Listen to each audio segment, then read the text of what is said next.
The unbreakable Speckled band. Once more into the breach. 9th of January. SS Buria. First class cabin passageway. Sorry, cords are a little tangled.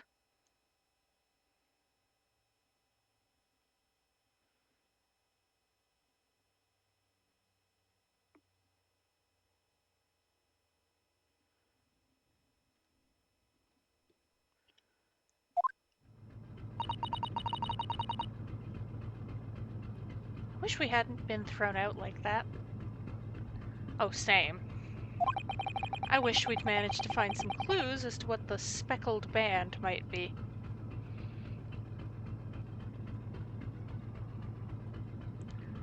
I've read the Sherlock Holmes book. It might be a snake. Probably not. They're trying to be original, presumably. We didn't manage to investigate at all. And I imagine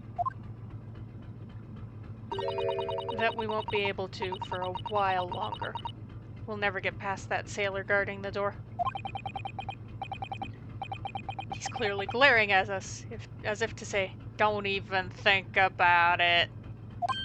Oh, wait a minute. What is it? Well, what happened to our great detective friend? Where'd he go? Ah yes, Mr. Sholmes. He's completely disappeared. He has skill and talent and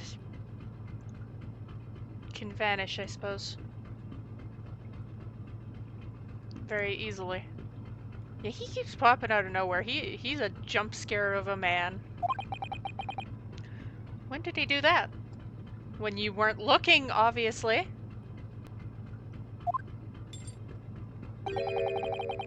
He slipped away as quietly as the wind, but not before ensuring these were securely back on my wrists. Oh, geez, I minimized my... Problem solved. Fixed it. Look at this. Alright.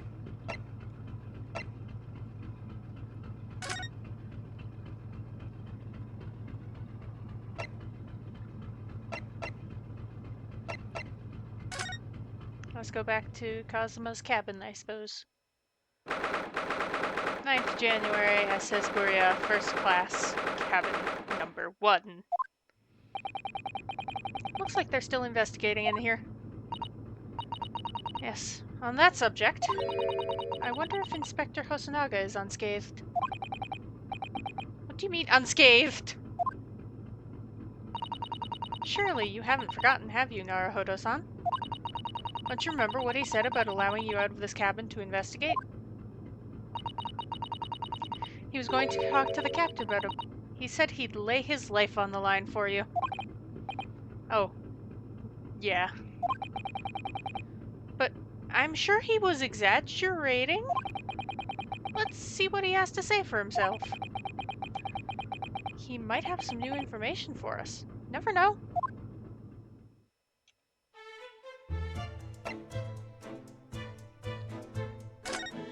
Alright.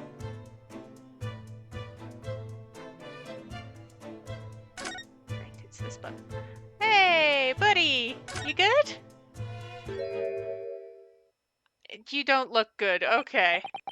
You've been pummeled. Ah, you're back. Inspector! What happened to you? Your faces! Please, don't worry about it. They're just scratches.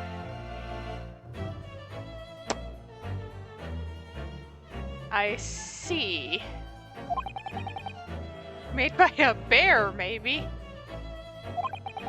When I told the captain I'd given you permission to investigate, he told me he'd pummel me with his fists and then toss me overboard. Friendly guy? What? But the pummeling was over in a flash, and he must have decided against throwing me overboard. So it was nothing, really. Looks like he wasn't joking when he said he'd lay his life on the line if he had to. Well, thanks to your efforts, we now know a little about the neighboring cabin. Yes, so I understand. Oh? I bumped into a man claiming to be a great detective a little while ago. That's where he went, I see. I think his name was something like Herlock Sholmes. I don't think he was German, though. Ah, that explains it. Shall we compare notes, then? We can tell you what we found out. Yes, let's do it! That looks even more painful when you do that, by the way, that black eye. Are you sure you're good?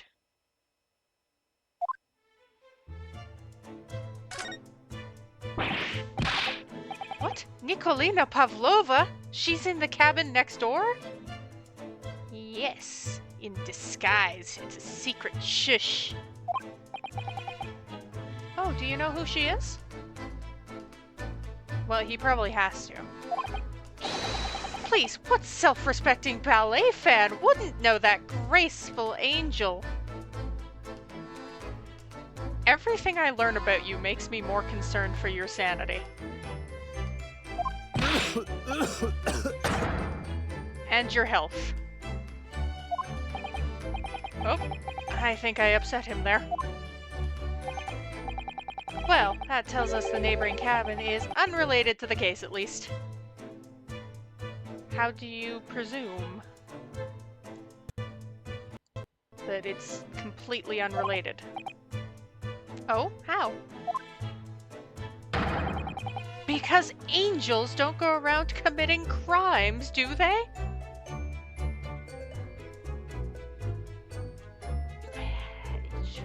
Whatever floats your boat, dude. Oh, now I've definitely upset him. Inspector, has your investigation in here proved fruitful? If I'm honest, there's very little more I can do. Our duty is to make sure the scene isn't disturbed, ready to hand over to the Hong Kong police. So I'm just keeping watch here, trying not to take my eyes off the job. Oh, I see. There is one thing. Do tell. I do have a small piece of new information for you. Give us the crumbs! Do tell, please! There's that new info. What is this new information you have, Inspector? It's this. The Buria's medical officer has finished his examination of the body. Yay! It's the, autopsy. Oh, Kazuma's post-mortem report. Kazuma-sama. So what was the cause of death? Damage to the cervical vertebrae. He had his neck snapped. I'm fairly sure that's the cervical vertebrae. I'm looking something up. I am double checking.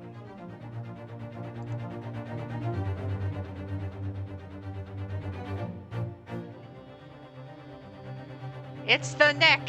He snapped his neck!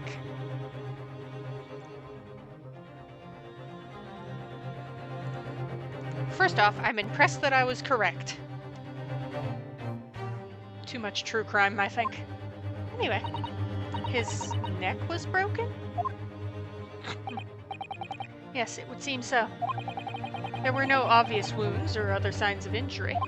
So, at first, I think they were considering poison. But it turns out they found no trace of poison in his system at all. What weapon was used then? Nothing has been found as yet, but the fact there are no signs of a wound suggests it may have been a blunt object, something that wouldn't leave a mark. I see.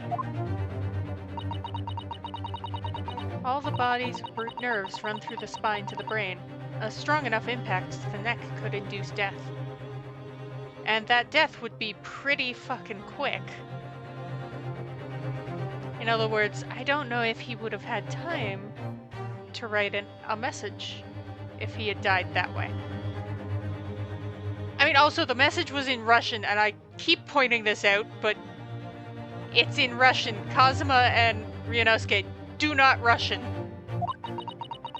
It is a possibility, and no obvious wound would be left. Poor Kazuma. I have a second copy of the report. If it might be useful, you're welcome to have it. Really? Are you sure? Yes, it's fine. I trust you. Yay, he likes me. Kind of. He's on my side. After all, if I didn't trust you, I'd never have agreed to you leaving this cabin in the first place, would I? Fair point. Ah.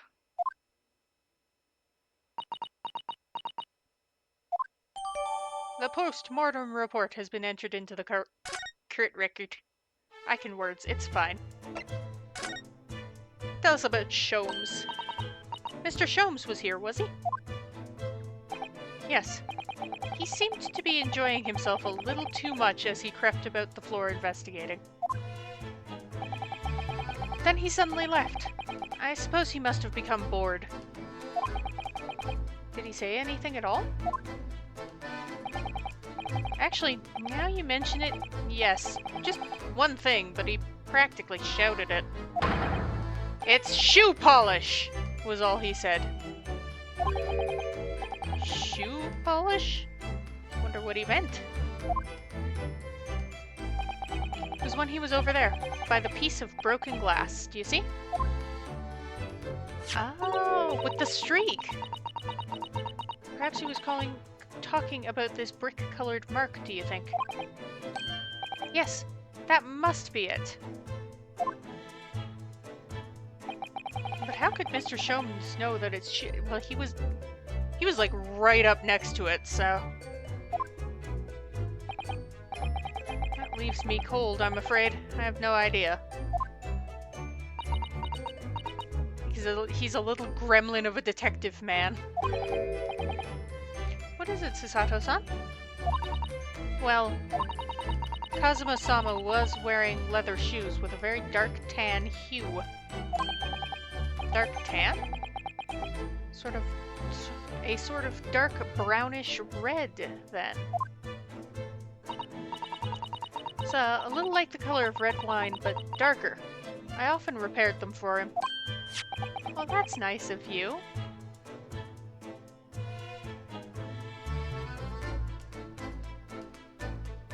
To repair his shoes. Does this mean this mark was made by the polish of Kazuma's shoes as they scuffed on the floor?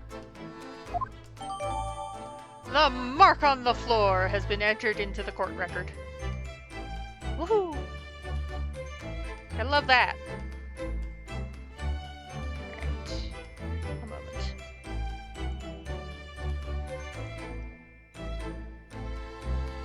I need to reset my model sometimes.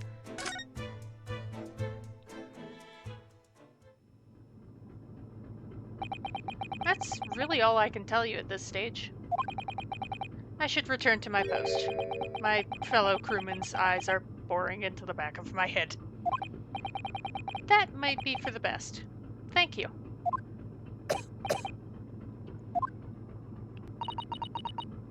Poor Inspector. You look exhausted. Oh, no. Well.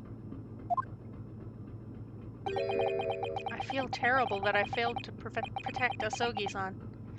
He was my responsibility.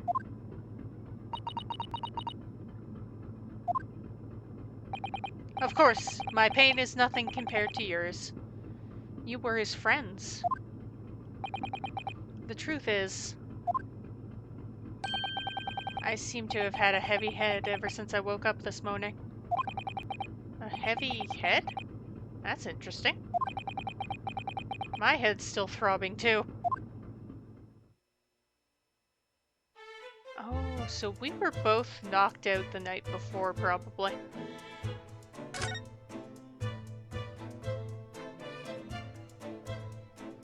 We can re-inspect the desk. And the shelf. This is where Kazuma spent his final moments, writing in his diary. Hear a faint whistling sound. Looks like some sort of speckled band is dangling from the ventilator. He is writing here on this page. It's almost impossible to believe that he's gone. Kazuma-sama left us a valuable clue in these words. I'm sure of it. We have to solve this mystery, Naruhodo-san.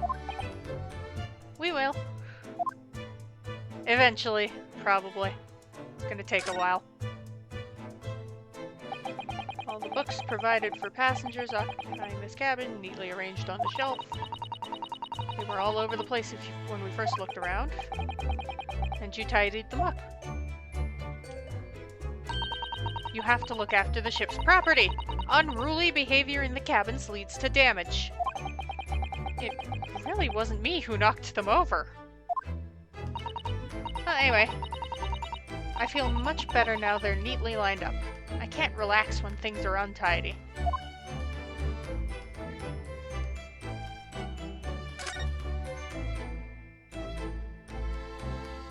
Why can't I look at the rules again? The rules of passage for travel aboard the SS Buria. Must not keep weapons or other dangerous objects in their cabins. Pets are also strictly forbidden. By bringing her pet on board, Miss Pavlova has broken the rules. She called it her friend, didn't she? Although we don't know what form this friend takes as yet. I'm almost certain that whatever it is, it's inside the traveling case in her cabin. A friend. There's more to this than it seems, I think.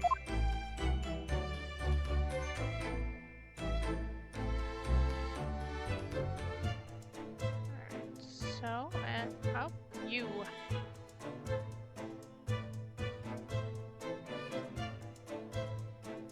Why can't I look at the... It's clear these letters were written with the ink that was somehow spilt on the floor. And they spell the Russian word for wardrobe. It does seem to be an unambiguous pointer to you, Naruhodo-san, as you were sleeping in there. But to be truly unambiguous, it should have just spelt out my name. Well, either way, one fact remains. It's hard to imagine that Kazuma-sama would have written his last words, or word, in Russian. Which begs the question of who did write it. Been saying this the whole time. I can reinvestigate the shoe polish. For fun. It really is such a beautiful color, this glass. Looks like whatever it was has broken clean in two. There's a little bell, I think. The other half is nowhere to be seen. And there's the brick-colored mark, which is shoe polish according to that great detective you seem to know all about. I suppose it must be from Kazuma-sama's shoes. Maybe, but what I'd like to know is, how can the detective be so sure it's shoe polish and not something else? Because he's a great detective, of course. Of course. It's hardly a reason, is it?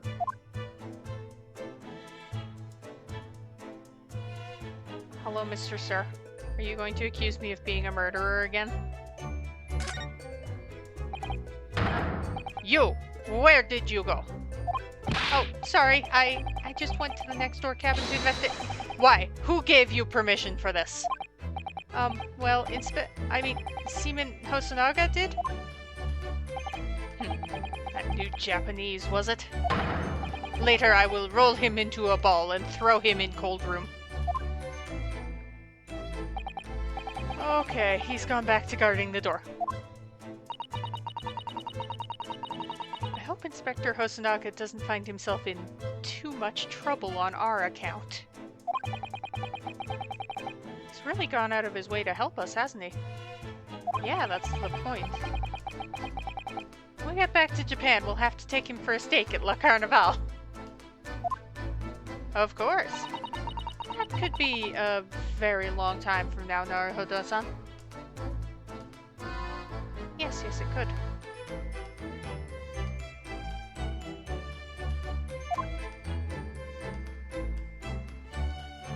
Alright, I've done all my inspecting, I believe.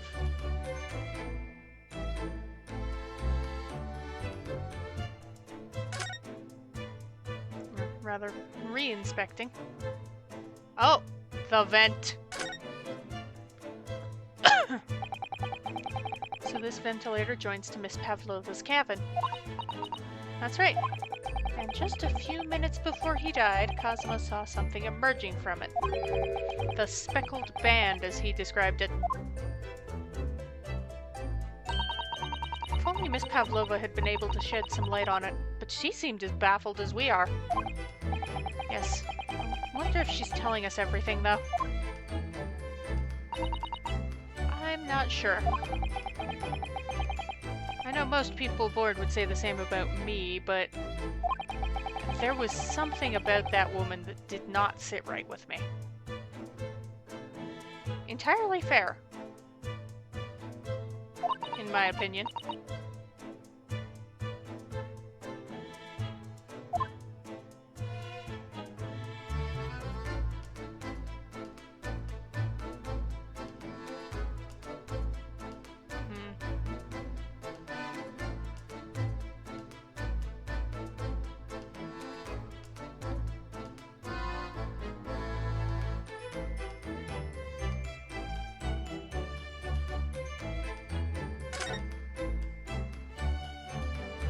So I've re-inspected everything.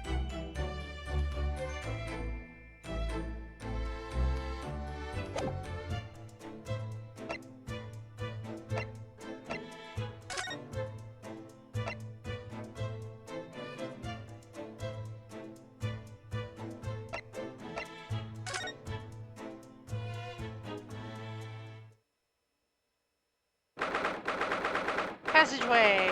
Woo! I could probably re-inspect a few things here. Ah! Oh! Something has occurred! Look, Naruhodo-san. Seaman Stroganoff has gone. Strong enough? The burly Russian sailor who's always crossing his arms and glaring at us. All these Russian names are impossible to remember.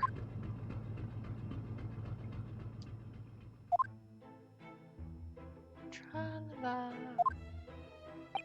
Did you hear that? It sounded like someone singing. Tra-la-la-la-la-la-la. I did it the great detective way. Ah, it's Sholmes. Miss caroling. I know that lark-like voice. Never mind that now. This is a golden opportunity for us. You're right. We must seize it. Let's get inside Miss Pavlova's cabin while we can and investigate. Definitely. Before that stringy knot crewman comes back. Stroganov, not stringy knock. Stringy knot. Ugh. In we go.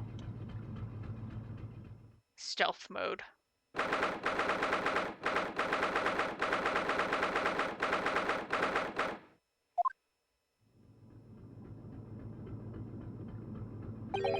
Miss Pavlova isn't back yet.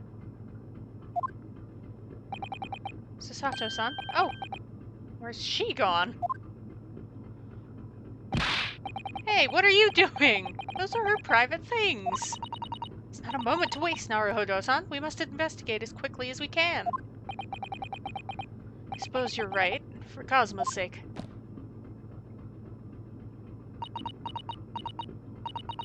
Not just for Cosmo-sama. What do you mean? For me! Can't be long now until we arrive at port in Hong Kong.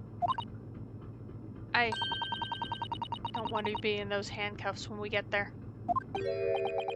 Really? We must solve this case, Naruhodo-san. By ourselves if we have to. Yes, we will.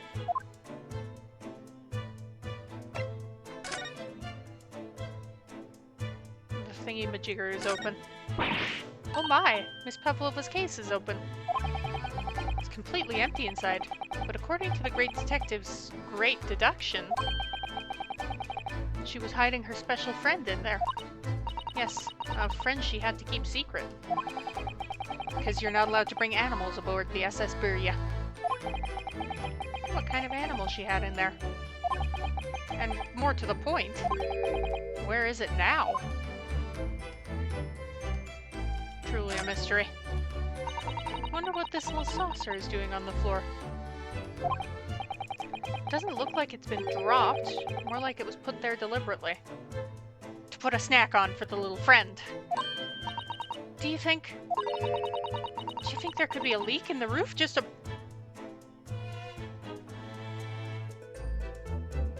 I don't think there's a leak in the roof. Betcha $5 it's for food for the animal. Is the ship quite safe? I'm sure even if there's a little leak in the roof, it doesn't mean the whole ship is going to sink. No, yeah, you're right. Of course you're right. She's really trying to persuade herself, isn't she? Yeah.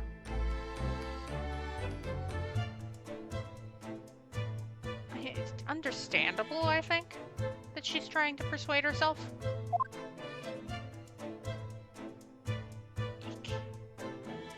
Sorry, my eye was itchy. Anyway.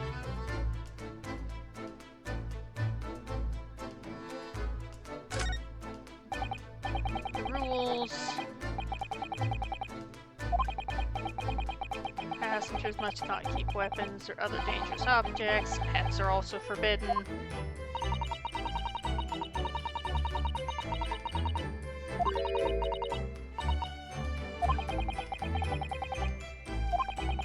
Probably having fun exploring the ship, I imagine. Okay.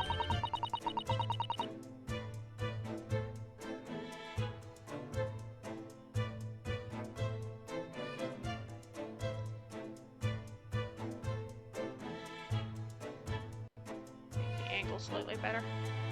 Hope Seaman Stroganoff doesn't find it and throw it overboard. So do I. Apparently.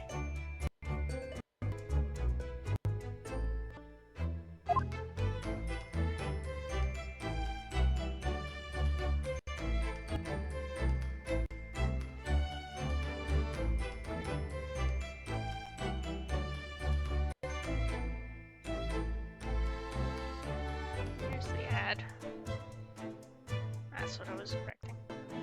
Alright.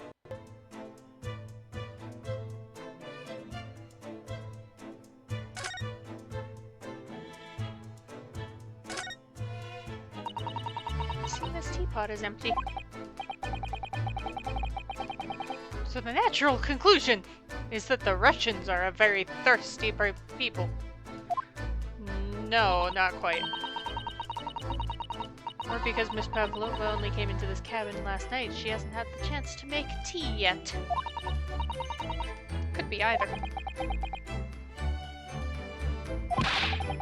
It's definitely that they're excessively thirsty. 1,000 to 1 on it. Rather obstinate, aren't you?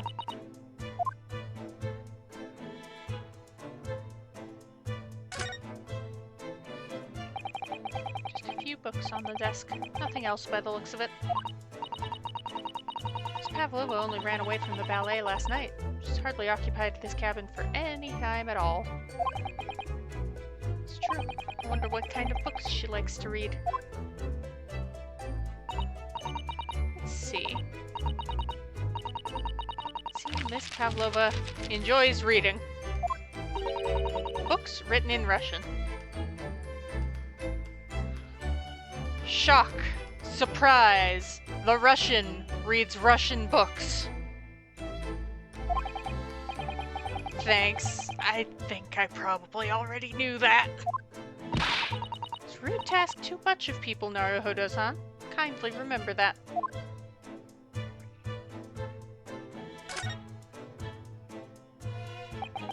All the books have toppled over together, look. Every single one. Do you think that's a god of the sea, perhaps? He's toppled too, though. Exactly the same as the bookcase next door. In Cosmo's cabin. Perhaps Miss Pavlova was practicing a difficult ballet pose and fell against the bookcase. Or the seas were rough. I don't know. Would she really be practicing ballet on the same night she ran away from her ballet company? Alright then. Sorry. Sip of my beverage.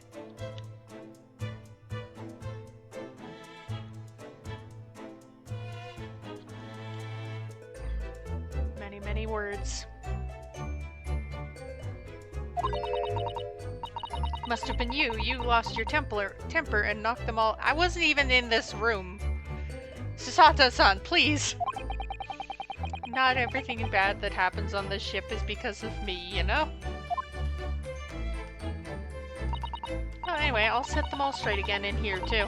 I don't like seeing things in disarray.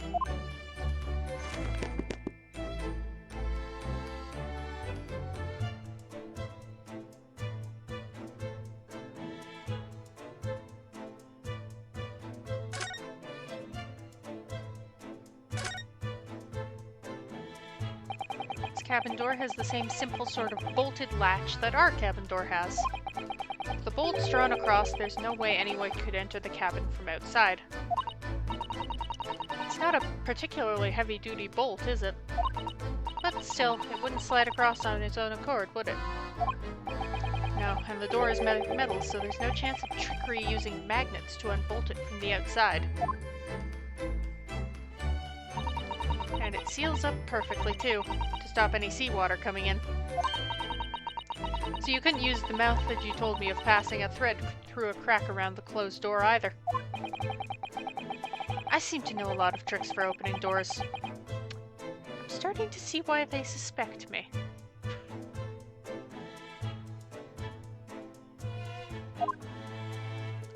Listen.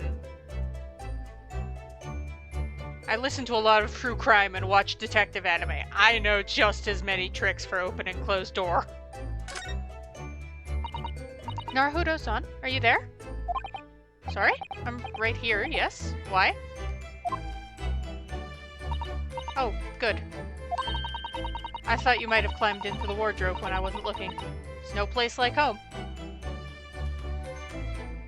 I'm being made fun of. I'm being mocked. Believe me, I don't have some strange compulsion to jump inside every wardrobe I see, you know? Well, anyway, I'm not sure anyone could fit inside this one. It's full of beautiful outfits. I suppose they're all stage costumes. I was rather hoping we might find Miss Pavlova's friend hiding in there, but no such luck. Guess what? Vent! So this ventilator connects to Kazuma's cabin next door. Yes, although what a fool a shipbuilder must be to open a ventilator into another room. Maybe it's so that if there's a gas leak next door, the occupant of this cabin would notice and raise the alarm? Or the occupants of both cabins would die of gas poisoning. That is a possibility. Anyway, last night, Kazuma wrote that he saw a speckled band coming out of this ventilator.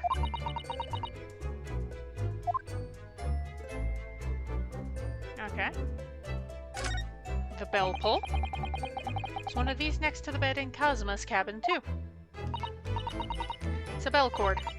I can't resist. She barely hesitated there. She gave it a good tug, too.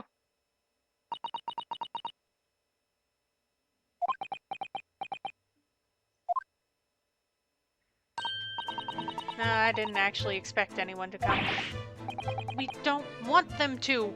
We are trying to investigate. In secret.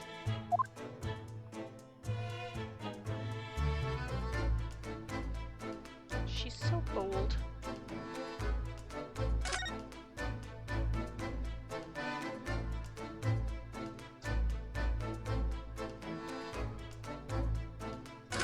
The bin! I suppose every cabin has a waste paper basket. Should we have a little look and see what's been thrown away? Naruto-san! It's poor etiquette to go sifting through someone's rubbish, you know? Those eyes. She's looking at me like I'm a piece of rubbish now. However, these are special circumstances, I think. Yes, they are. Exactly, we have no choice. Let's look in the trash. There's hardly anything in here at all. Oh, well, that's a little disappointing. Yeah, it is, actually.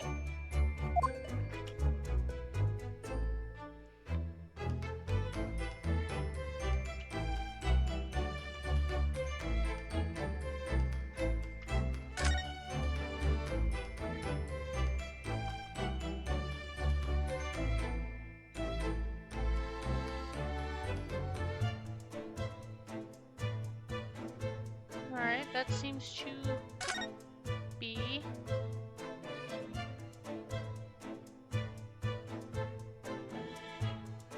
everything.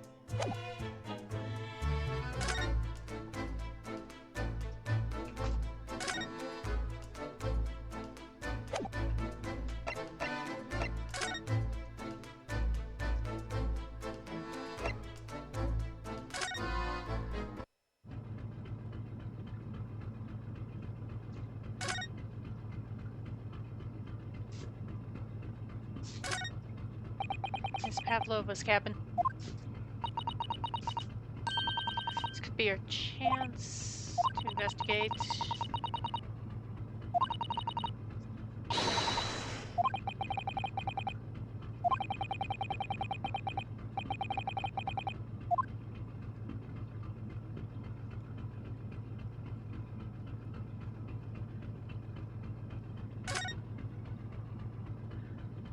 What you doing? Oh, it's Mr. Sholmes, look. You never know where he's gonna turn up next, do ya? He seems to be stealing a look at something as he sings to himself.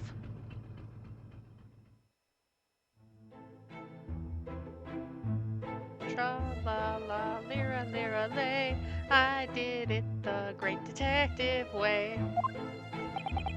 He's still singing. Do you think he hasn't noticed us? Or he's simply in extremely high spirits? Yes, there were times, I'm sure you knew, when the yard bit off more than it could chew. And through it all, when there was doubt, it's lucky her lock was about. Excuse me. I solved it all, and I stood tall. I did it the great detective way. Mr. Sholmes! I have jump-scared you back now. Revenge. For you popping up everywhere. What is it, you wanna fight? Honestly, interrupting a fellow when he's singing, and I was just about to reach the climactic finish. Sorry, I thought you were never going to stop, so I figured now's as good a time as any. I very nearly dropped you to the floor with one of my famous right hooks. Alright, I get the picture. Now, could you put those fists away?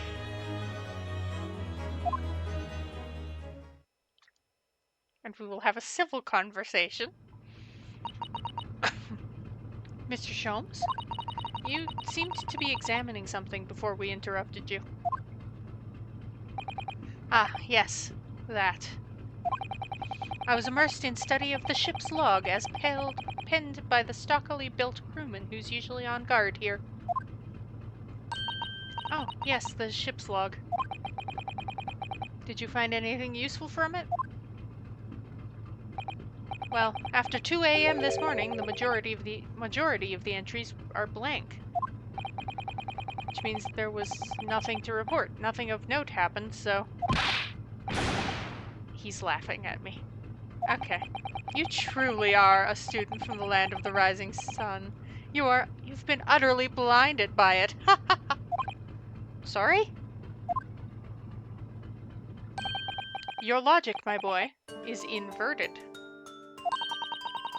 Whatever do you mean, Mr. Sholmes?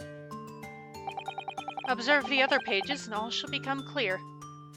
When there's nothing to report, you write nothing to report. Yeah? Would seem the same crewman oft stands sentry in this first-class passageway. And he has an almost religious practice of recording nothing to report every half hour. Oh, he writes that in every 30 minutes? Nothing to report. Precisely! Put simply, the seaman writes nothing to report when there's just that. And yet, the ship's log from last night is largely blank.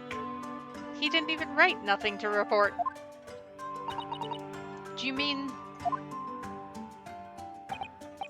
Yes, there were circumstances afoot last night, which led to the seaman being absent from his post. What kind of What happened last night? Jesus, Sato! Truly a mystery. That remains a mystery for now. We can sure something significant took place.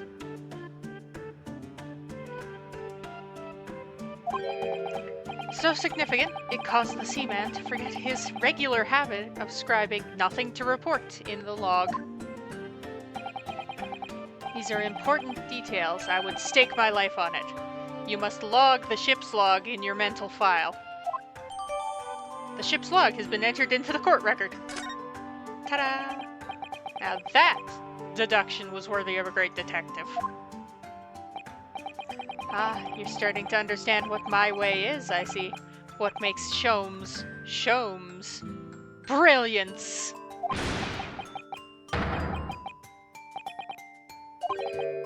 Oh, ouch. Are you okay? What is it? Are you hurt? Oh, don't worry yourself. I seem to be afflicted with a throbbing head this morning for some reason. Nothing more. So, you, me, Hosonaga, anyone else with a headache?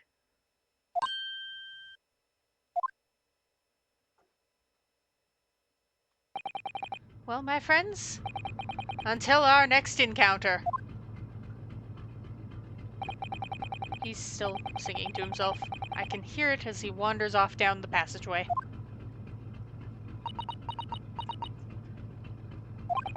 Is something wrong, Susato-san?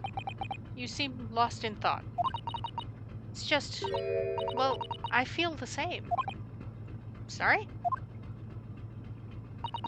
Ever since I woke this morning, I've had something of a headache. Who put knockout gas in the vents? Sort of continuous throbbing.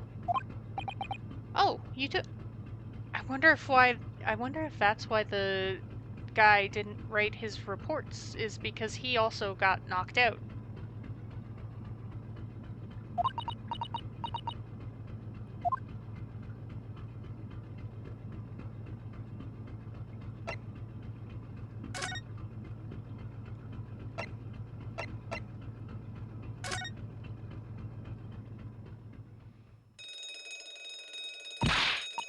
Ah, what's that?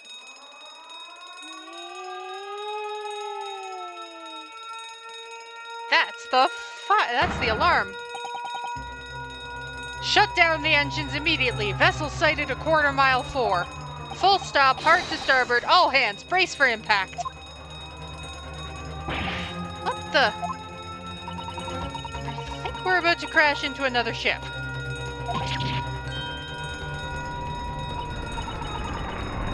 I can't stand. Sato-san, hold on to me. Ah! Sato-san, are you alright? Are you injured at all? I think I'm fine. Thank you, Naruhodo-san.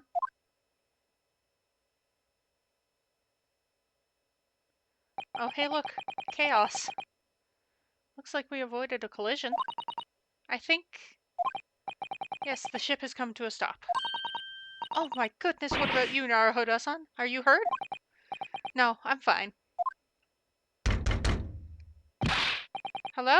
Is anybody in there? Shout if you need assistance. Oh, that sounds like... Inspector Hosonaga. Is that you in there, Naruhodo-san? Unbolt the door, quickly. Hard to starboard, the bolt went shunk. The bolt? Look at that. The door's bolted.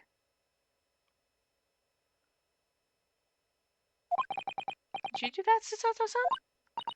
No, I didn't touch it. Oh, that's strange. How did... Physics.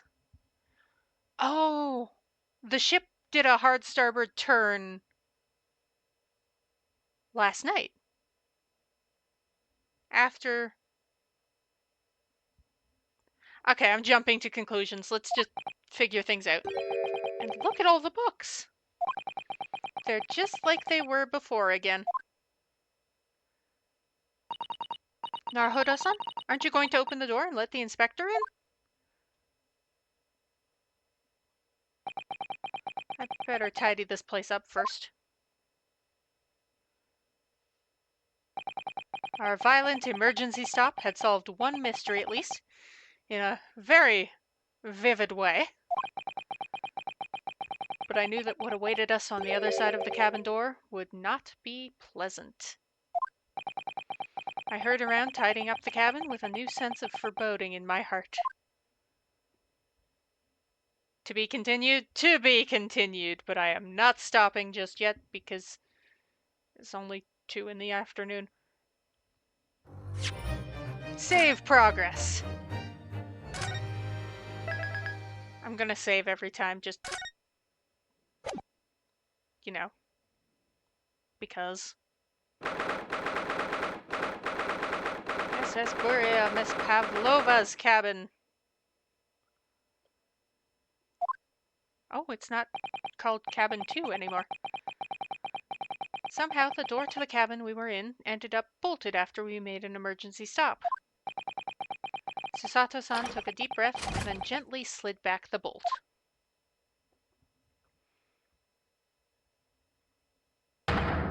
Yo! What you are doing in Miss Pavlova's quarters? Ah, you both look unhurt. Good. Yes, we're fine, thank you. What on earth happened? We heard something about how we were going to collide with another ship. Yes, it appears to have been a false report, though. Oh, how did that happen? There's a dense fog outside, so it's extremely difficult to see. Someone must have thought they saw a ship ahead. This person obviously triggered the alarm, and that's why we made an emergency stop. Everything is chaos! Passengers are screaming, crew are running everywhere. This first-class area is the only quiet part of the ship at the moment. I see. Someone triggered the alarm. Does that mean someone pressed that button outside? Ah! You wicked intruder! Dressed all in black, you are the devil! Sorry, me? I've been called a lot of things before, but devil is a first. Oh, is that because your thing is empty? That was like that when we got here. I'm sorry. You opened my traveling case. How could you? That was already open when we got here. What? No, we didn't touch it. That's right, Miss Pavlova. It was already open when we came into your cabin. Inspector? Yeah? Arrest this man! I know he did it! He is a criminal! Is it not enough that he has killed a man? Da! And he is stowaway as well! If Vixen promises not to steal chicken, do you believe? Ugh. Take him away! He's a trespasser as well as everything else! Stowing away, trespassing, killing. She is right, you are devil! Doesn't look good, does it? There is cell below deck. Throw him in! Tomorrow we dock in Hong Kong. Then we give you straight to police. Wait, a cell? Please, Inspector Hosonaga, is there nothing you can do? This is a Russian vessel. I really have no jurisdiction here. After my last effort to appeal to the captain's good nature, I think I'm out of options. This is terrible. It's a real crisis. Gotta find a solution. Immediately! Alright.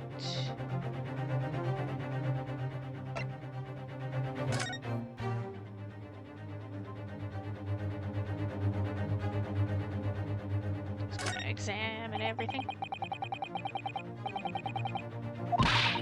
Don't touch my things! You want me to show you where crawfish hibernates? Hiya! I've been flipped. Mr. Naruhodo, what did you think you were doing? Everyone's attacking me. I was just starting to think she was my friend. Alright. Is there anyone who can help me out of this mess?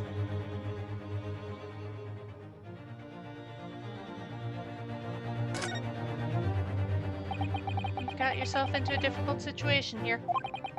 By entering this cabin uninvited, I mean. Sorry, I was just so desperate to find a clue. I'm afraid there's really nothing more I can do to help you.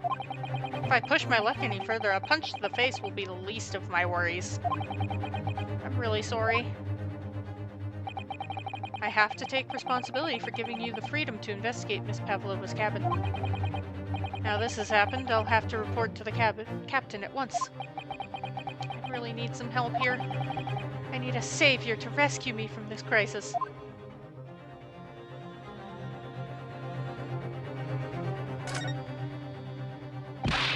Please, just give me a little more time.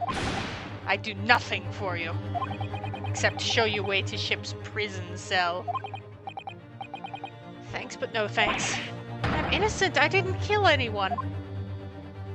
And trespassing, and stowing away. Well, you know, sometimes life can lead you down some unusual avenues, and, well... Enough! You are guilty! Ship's cell is only place fit for you. And there has to be someone. Some savior.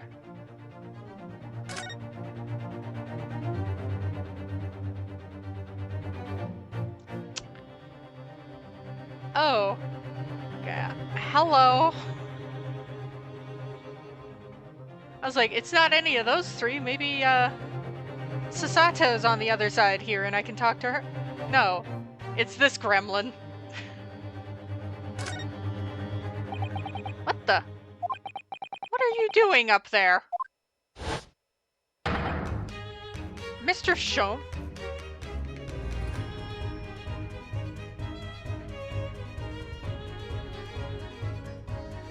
Okay. Gremlin is apparently very apt. Because... Good gosh. That... You are a strange, strange man.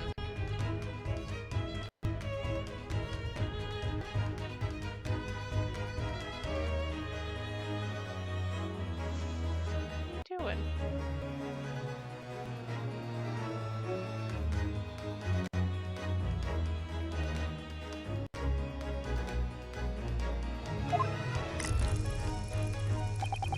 Naturally, I was analyzing what a weight of 20,000 rubles feels like on one's head.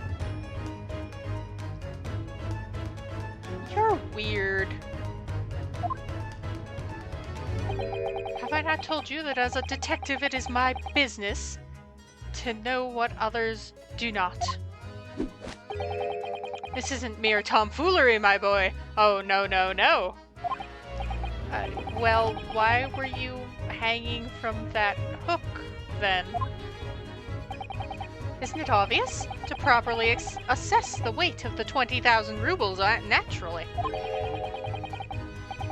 I wish to determine if it would bend that conceited-looking hook on the wall, so full of brag and bounce.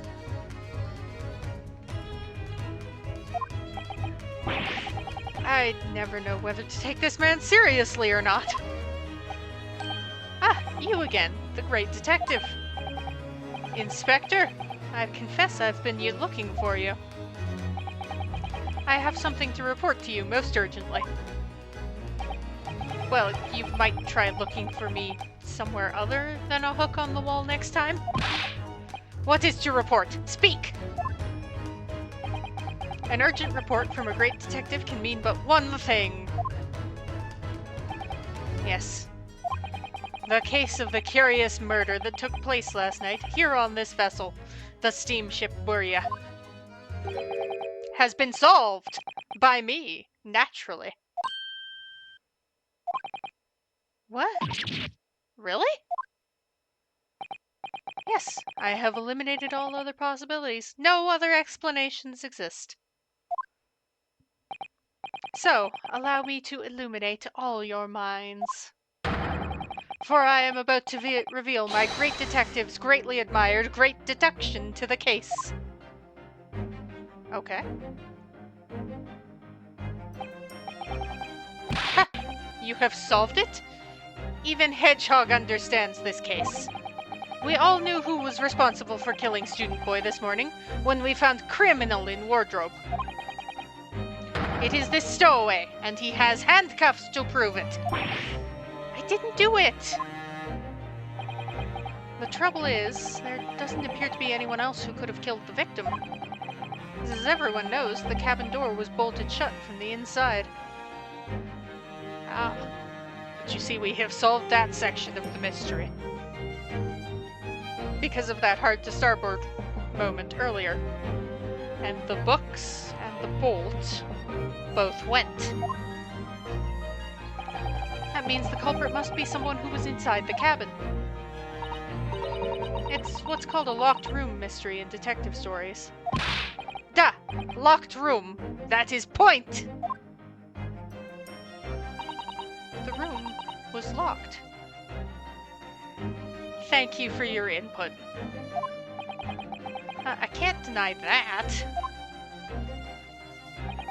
There's no way the bolt could have been drawn across from outside the cabin.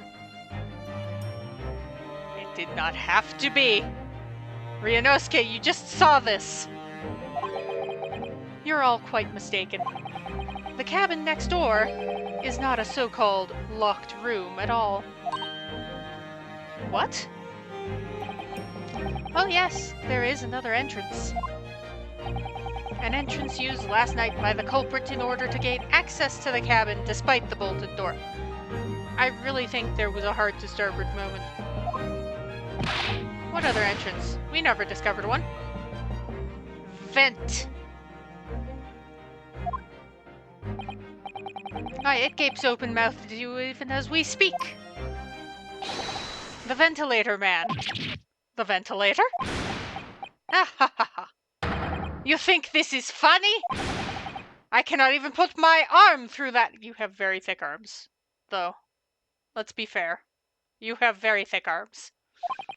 That's because your arms are as thick as tree trunks. You're suggesting the culprit entered and left the victim's cabin through that tiny opening? It's not possible. Ah, but it is. And last night, the victim even witnessed the intruder in the act of passing through the ventilator. Speckled band!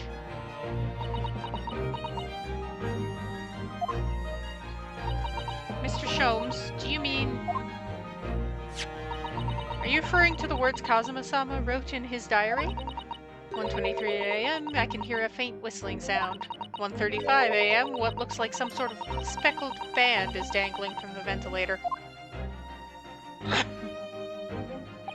Precisely, my dear madam.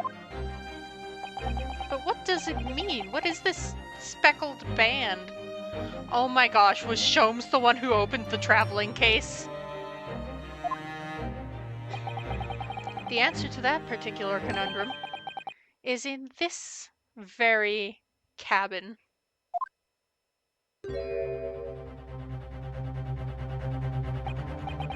Mr. Sholmes, what are you doing?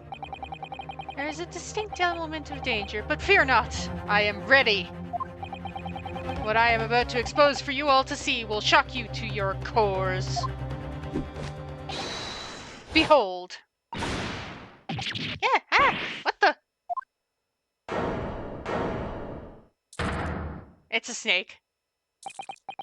I was right, it's a snake! Allow me to introduce you all to the band. The Speckled Band. A snake? Indubitably.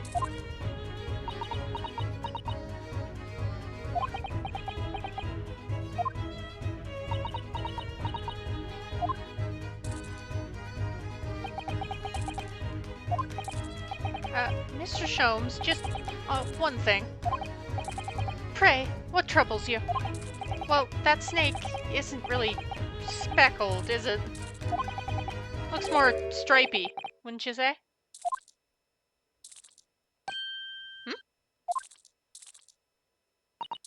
Yes, you're right. I think in this case you'd have to call it the Striped Band, wouldn't you?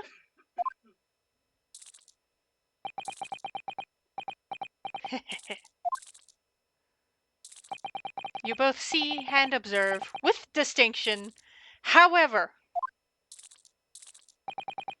do you not think that is precisely the trap into which the culprit wishes you to fall?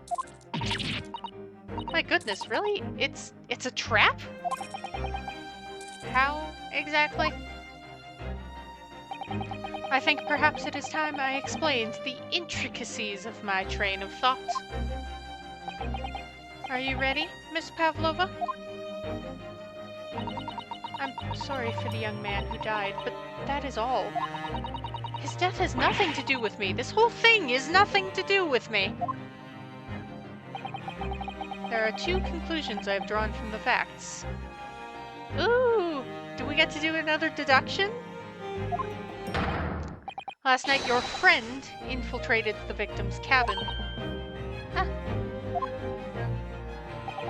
And number two, that same friend was responsible for the victim losing his life.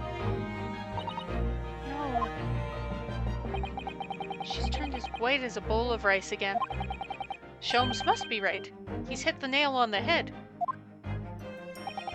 This young woman's friend killed Mr. Asogi?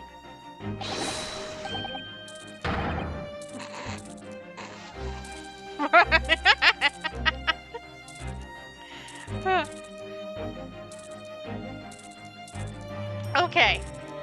I'm glad to have your input, sir. Maybe move the snake off your mouth and you could... Looks he can't speak with that snake coiled around his head. I would advise as little movement as possible, Seaman. You wouldn't want the fangs of that long friend in your neck. Oh. So, everyone, let us begin. Herlock Sholmes is proud to present his logic and reasoning spectacular. Yay, we get to do another one. I did actually like this sort of mini-game. The game is afoot.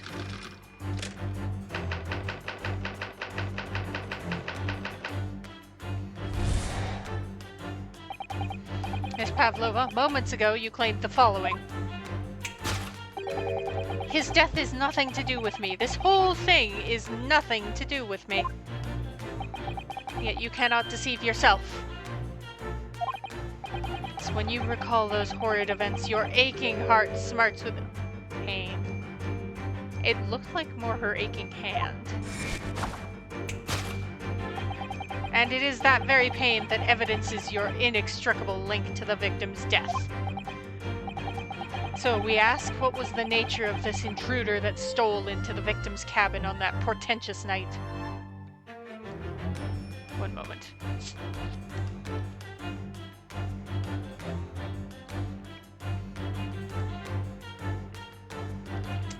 Sip of my beverage.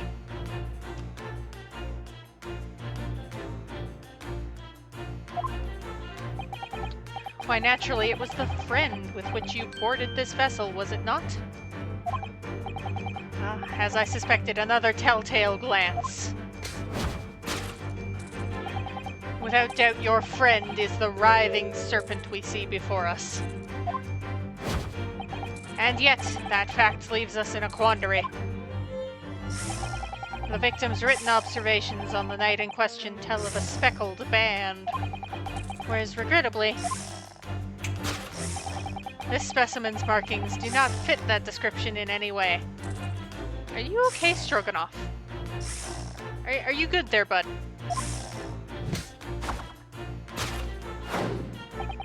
What explanation can we then give, pray? What was this sight that fell upon the victim's eyes last night? No, don't look at me. This has nothing to do with any of this. Oh, but it does. You have the answer to this quandary even now, hidden behind your back. Yes, that which you are trying, but failing to conceal, can only be the snake's slowed skin. Evidently, after the subtle and horrible crime, this most deadly friend of yours shed its original skin. No? I don't know what you are talking about. Last night, through the ventilator visible in this cabin, your then speckled friend slithered next to... That's not how snakes work, my guy. Using the bell cord on the other side as a bridge, the serpent silently descended into the victim's quarters. In the dim light, it appeared to the young gentleman who was about to lose his life as a speckled band. In summary, the nature of this friend of yours, which last night infiltrated the scene of the crime, is a rare breed of snake whose markings change each time it slows its skin. That's not how snakes work! A snake so dreadful we can only imagine it would be found in the deepest depths of India.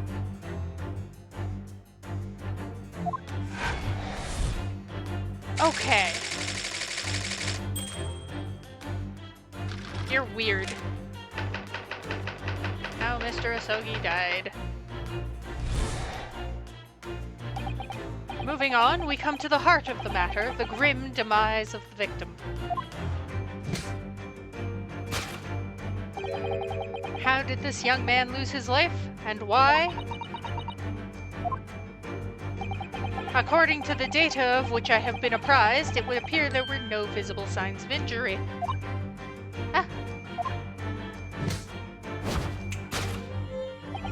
In fact, the circumstances of the victim's death can only be explained by a terrible venom.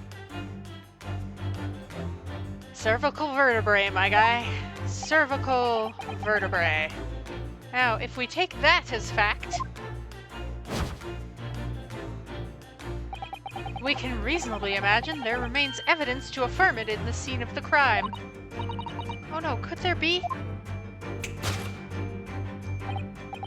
Yes, an examination of the deceased's body will prove the cause of death conclusively.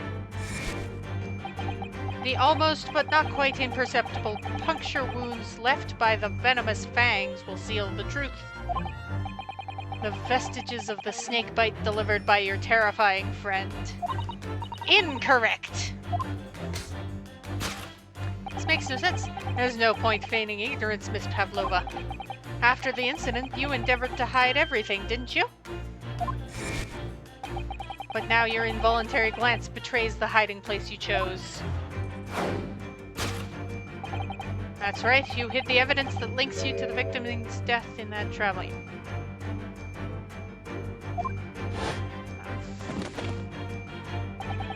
When we first met in this cabin, it came to my attention that your case moved periodically. Your serpent assassin was restless inside, no doubt. I don't think a snake could move it like that, though. You don't... It is telling the victim made note of a low whistling sound he heard minutes before his end.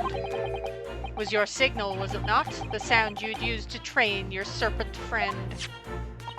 To train? Indeed, you'd put the serpent through this ventilator and wait. After a period, you'd summon it back with a whistle. You couldn't know if the animal had done its duty, so you would listen for signs of life next door. If the victim appeared to not have been dispatched, you'd release the snake once more. Do you deny this snake has undergone such training? It's not true. Having slithered through the ventilator and down the bell cord, the creature needed only to sink its fangs in once. And its venom would course through the victim's veins, ending his existence forever. That is the true nature of the speckled band that took the poor young man's life. Incorrect. There can be no doubt my logic is it's incredibly fallible.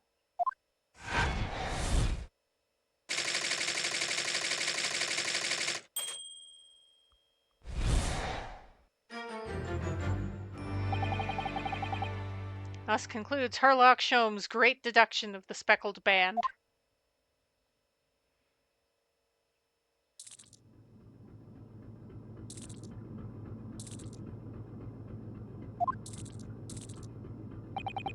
Miss Pavlova has trained her pet snake as a killing machine. There on the floor you will observe a saucer of milk. The promise of food is the key to training any creature. Oh, it is a kitty!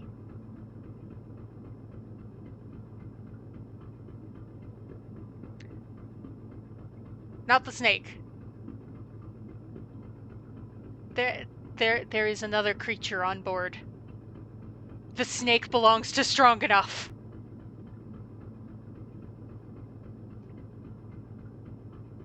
Oh. Which I'm sure we will discover when I return, as I will be right back. The promise of food. Incredible. You've solved the mystery. Amazing, your great deduction really lives up to its name. Except I don't think the snake did anything. I see now why Herlock Sholmes has become such a household name. My dear man, it was nothing remarkable. As the Russians say, I could have done it with one left hand.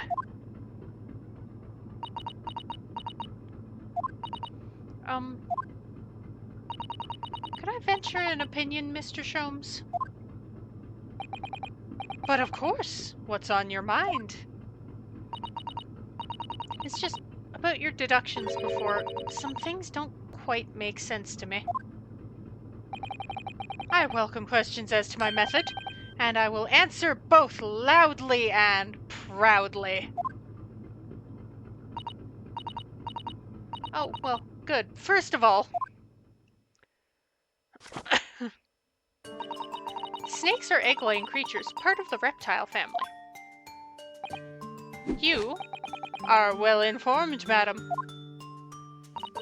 And reptiles, don't drink milk. Ah. It's really only mammals that like to drink milk, you see. So, I'm not sure it would be possible to train a snake using milk as a reward. No matter. No doubt Miss Pavlova used some other treat to encourage her pet to do her bidding. Milk was merely an example. The logic holds. Well, there is something else. Snakes have no ears. Ah. Yes, so I'm not sure it would really be possible to signal to a snake by whistling. But madam, what of the tales from Arabia? Have you not heard of the snakes that dance to the sounds of a flute? I think perhaps the performers play their music in time with the snake's natural movements. Oh, I see. No hands, no feet, no ears? These creatures are so inept as to be practically useless. They have heat-seeking organs. Well, some of them do. It's cool. Snakes are cool. Don't take it out on the snakes, Mr. Sholmes. There is one other thing. You have more? Snakes use the scales on their bellies to propel themselves. So, I'm not really sure a snake could manage to climb up a flat bell cord like the ones in these cabins. Then it should try harder. Please, don't be angry with me, Mr. Sholmes. The point is, even if the snake had gone through the ventilator to the next door cabin, it couldn't have come back without help. What I'm trying to say is that there are a number of reasons why it's difficult to imagine the snake could have had a part in this.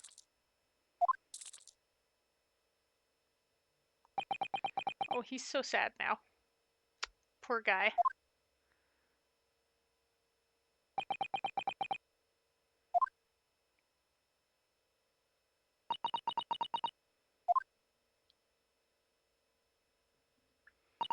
I think we need to step in and help again, Mr. Naruhodo. Oh, no, you don't mean... Yes, we need to modify Mr. Sholmes' latest deductions and turn them into the great ones they ought to be. I had a feeling that was coming. Alright, let's give it a try. That's what I was waiting for, Mr. Naruhodo. Yes, right. So cast your eyes down to your wrists again. I'm free! Let's make that permanent. We've done it again. Your handcuffs are gone. Where did they go?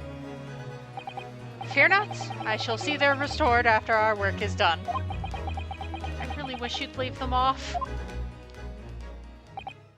Now, everyone, let us begin. Herlock Sholmes is proud to present his Logic and Reasoning Spectacular. Part 2. Course correction. Hold it, Mr. Sholmes.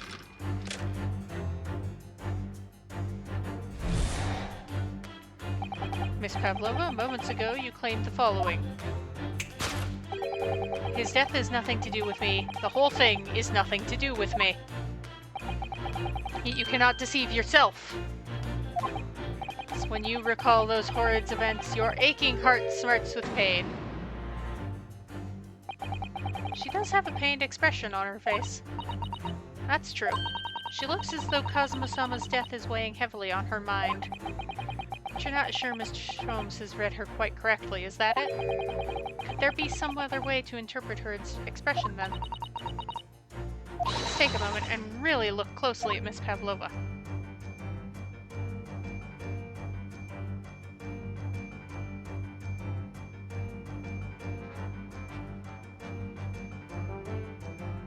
Ooh.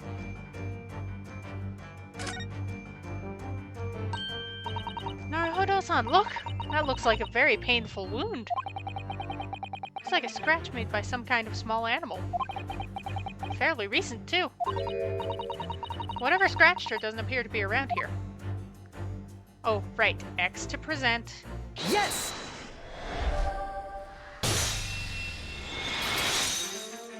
That claw scratch smarts with pain. You recall those words meant that claw smarts with pain. Indeed, and simple observation reveals the wound is fresh. Miss Pavlova, did you in fact receive that scratch sometime last night? Ah!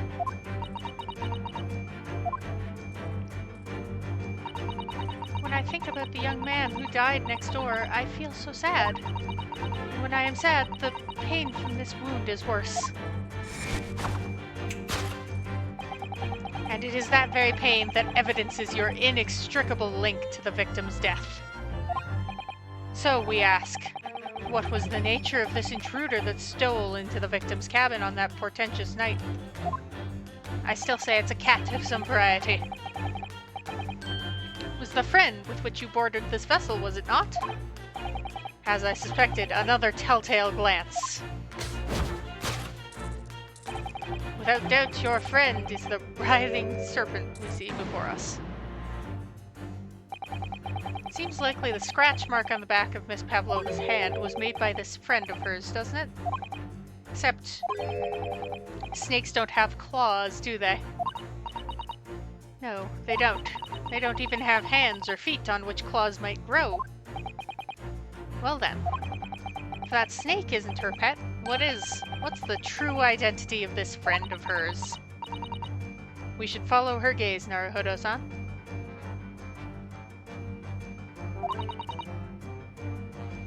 Where would we be following the gaze to? Let's see.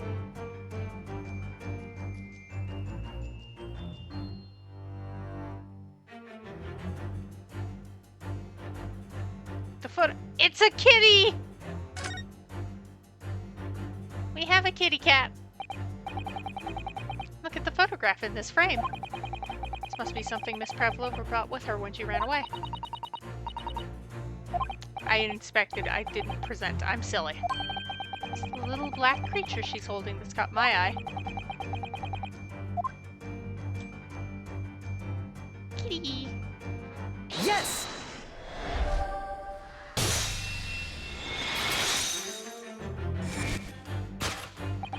Without doubt, your friend is the little kitten we see. The scratch on the back of your hand makes that abundantly clear. Oh no.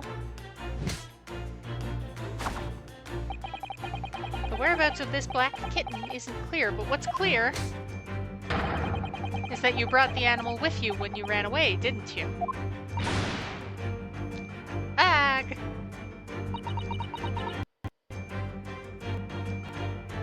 Haha, success. Darka is my best friend. Okay, that's cute though. We love to see it. I mean, we don't love to see it, but because the kitten killed somebody. I couldn't leave her behind. Darka would appear to be a Russian blue. And yet, that fact leaves us in a quandary. The victim's written observations on the night in question tell of a speckled band, whereas regrettably,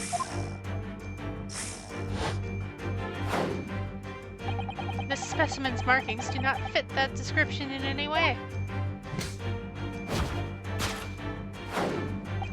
What explanation can we then give, pray? What was this sight that fell upon the victim's eyes last night?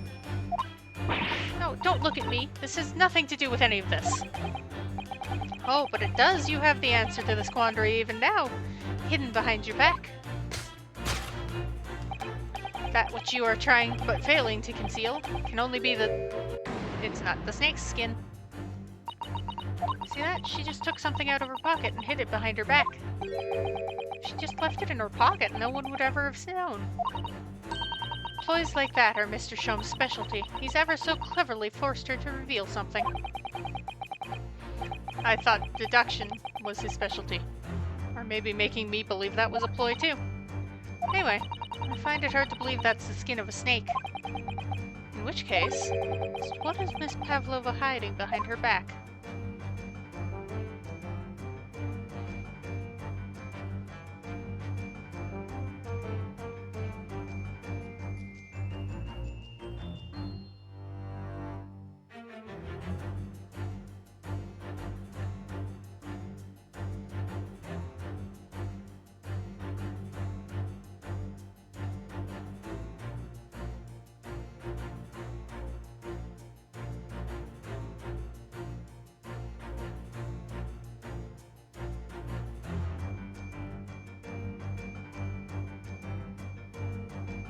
like a feather toy or something, isn't it?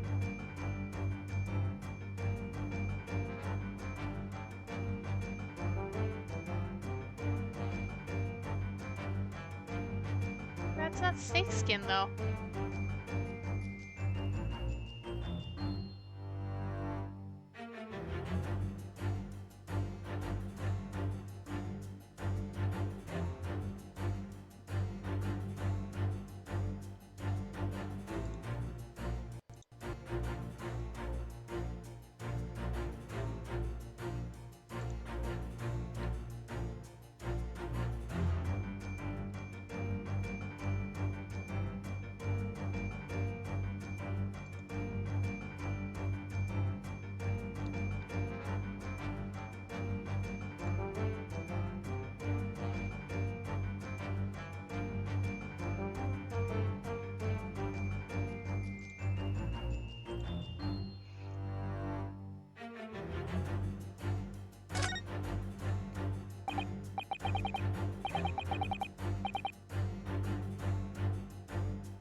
Sorry about that.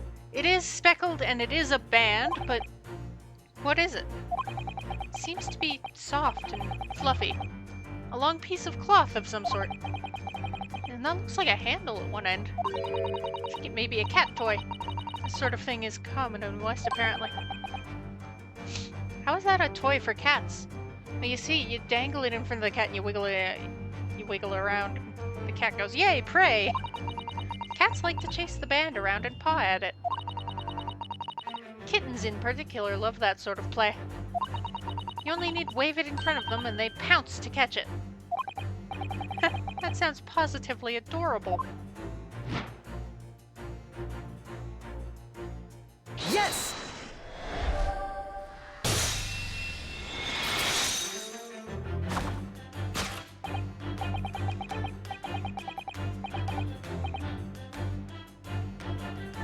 Thing you were trying but failing to conceal is a cat's toy. Precisely, and the true nature of the now infamous speckled band. Ah. It was this toy you dangled through the ventilator. You waved it around, I presume. Naturally, the victim could not fail to notice it. But why? For what reason? My dear boy, there can only be one answer to that. After her feline friend disappeared through the ventilator into the neighboring cabin, Miss Pavlova attempted to use the speckled cat's toy to incite the creature to return. Ah. In summary, the nature of this friend of Miss Pavlova's, which last night infiltrated the scene of the crime, was a kitty, is a blithesome Russian blue breed of cat by the name of Darka. Kya! A truly troublesome feline young Darka is proving to be. She must be caged once found. You will forgive us for borrowing the photograph of your pet, Miss Pavlova. A photograph of Miss Pavlova and Darka has been entered into the court record. Huzzah! It was after I gave her food last night. Oh, Kitty ran away. That's when it happened. The chicken!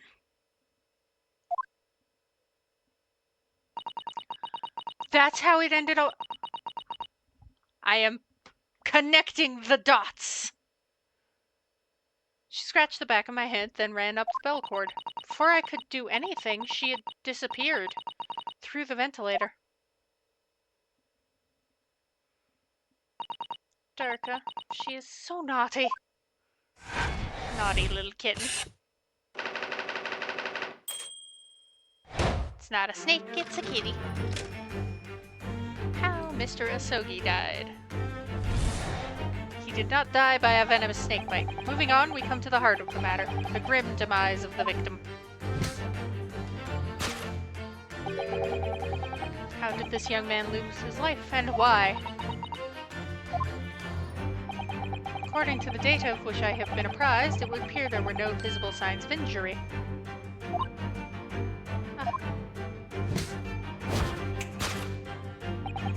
fact, the circumstances of the victim's death can only be explained by a terrible venom. Mr. Shum says it's true. There were no signs of a wound anywhere on Kazuma-sama's body. Cervical vertebrae. Kazuma wasn't poisoned.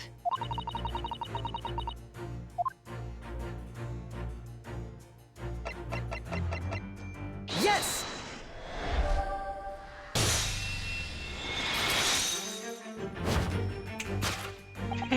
In fact, the circumstances of the victim's death can only be explained by the post-mortem report. Ah, yes, I knew it was one or the other. His neck was... Indeed, the breaking of the cervical vertebrae is fatal. Only that Goliath would be strong enough to survive that. Seaman Stroganoff isn't some immortal freak, you know? The jury is out. Anyway! We have it on good authority the victim's neck was broken. Well, anyway, moving on. If we take that as fact, we can reasonably imagine that there remains evidence to affirm it at the scene of the crime.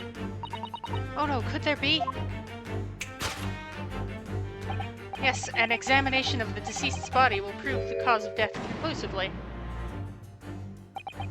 Kazuma died because his neck was broken. In other words, he was probably struck by something. Or someone. That's a distinct possibility. As of yet, no weapon has been found, though.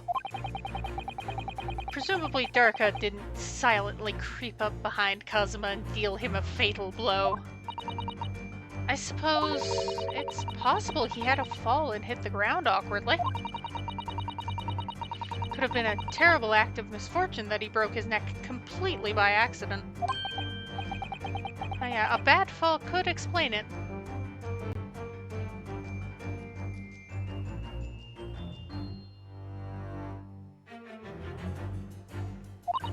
It's rather hard to believe of Kazuma-sama, though. He wasn't a clumsy man. Well, we need to fix this deduction somehow. Is there anything from the scene that could explain what happened?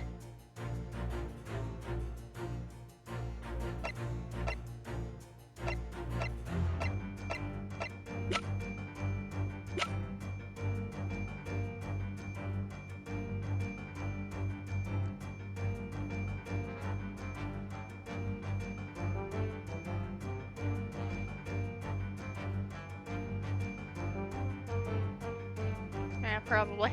Yes! Examination of the mark on the floor.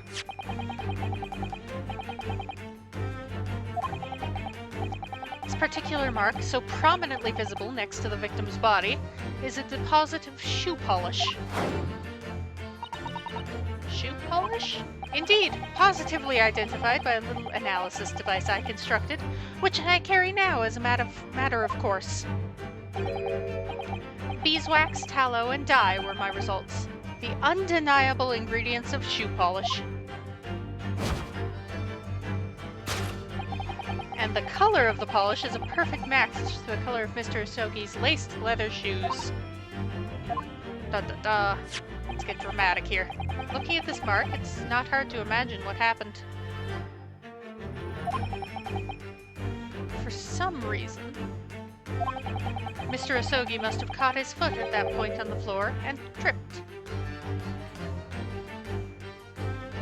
Ta-da! Please, no! And by a dreadful turn of misfortune, caught his neck against some immovable object as he fell to the floor. Suffering a fatal blow to the spine, the victim's vertebrae shattered, and in that instant, he lost his life. No. I don't know. I don't know anything about this. Is that really true, Miss Pavlova? What about the evidence left at the scene where Mr. Asogi lost his life? The little bell. Oh my gosh. if I look at the kitten had a little bell. Was that pink? I know the photo was black and white. Was the bell pink? Yes, the facts are as clear as day to me. You did all you could to conceal the incriminating evidence. But now your involuntary glance betrays the hiding place you chose. That's right, you hid the evidence that links you to the victim's death in... not the traveling case. Kazuma-sama merely tripped over and now he's no more? Can't be true. I refuse to accept it. I know it's hard to believe, but the mark on the floor does seem to suggest that's what happened. And if this part of Mr. Shom's deduction is right, Miss Pavlova is trying to hide some evidence that would prove it. Here in this cabin, somewhere in the direction she just cast her eyes. Let's have a good look around.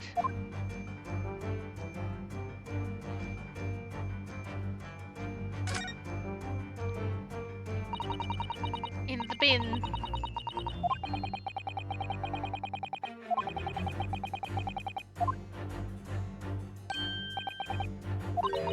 It's a broken piece of glass, isn't it?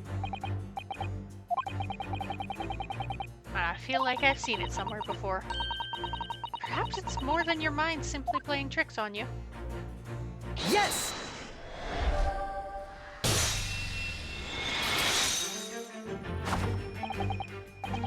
The evidence that links you to the victim's death in the waste paper basket. Here we have a fragment of some intricate glass object, it would seem. One that has a familiar air, in fact. Precisely. We found another piece of broken glass on the floor in Mr. Asogi's cabin. And as you can see, the two pieces fit together perfectly. Oh no. So, Miss Pavlova, shall we consider what this tells us? Why would it be that part of this glass object, which was evidently broken at the scene of the victim's death, should be found in the waste paper basket in your cabin?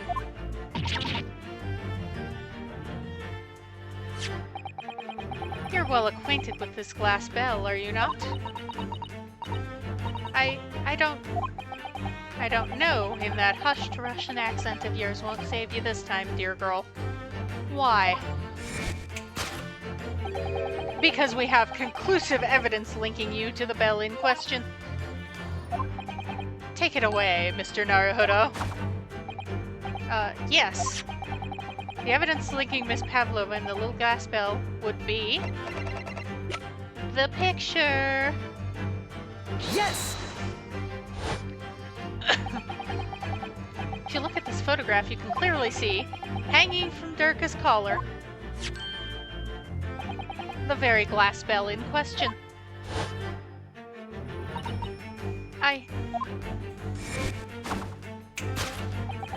The truth has caught up with you, Miss Pavlova. The young man who lost his life last night did so after a truly inauspicious fall. And the cause of that fateful stumble? Kitty. Your absent feline friend, Darka.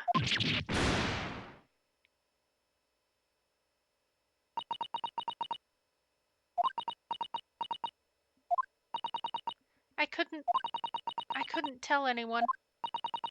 I'm sorry. Death by tripping over a cat.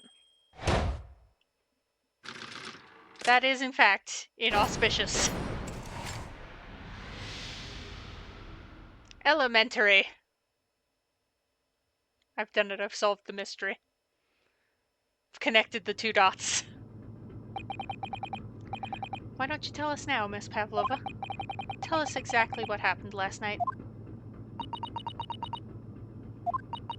It was a little after 1 in the morning.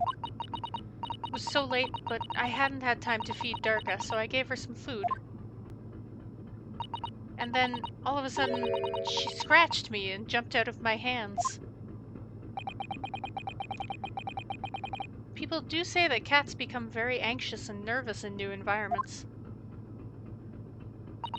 She was so fast. She disappeared through the ventilator before I could stop her. And that is how you acquired the rather nasty wound on the back of your hand, I take it. Yes. And I had read the rules on the wall. I knew I was not allowed Darka with me. Yes, modern science suggests that animals can carry infectious diseases. It's a precaution, really. So I listened and listened, trying to hear if there was some noise in the next cabin.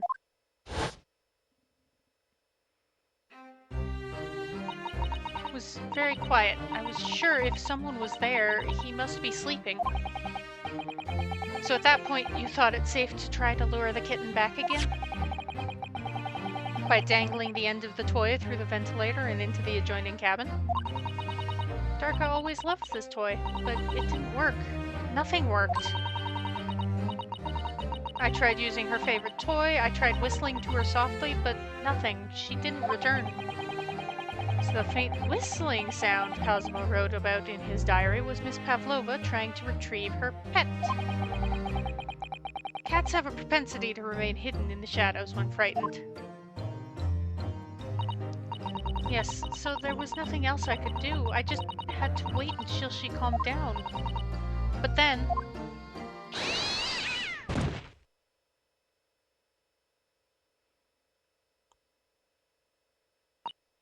I nearly passed out with shock. I heard her cry out and then... Oh, it was such a dreadful bang. Then afterwards, nothing.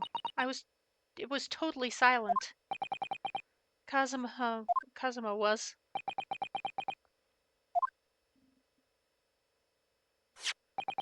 From the appearance of the brown mark on the floor, it seems likely what you heard was the victim stepping on the glass bell and tripping up. The SS Buria is a large vessel, but even she can pitch and roll violently without warning. If Mr. Asogi was already off balance as a result of the ship lurching when the kitten got under his feet, the combination of unfortunate factors could easily have caused him to fall over.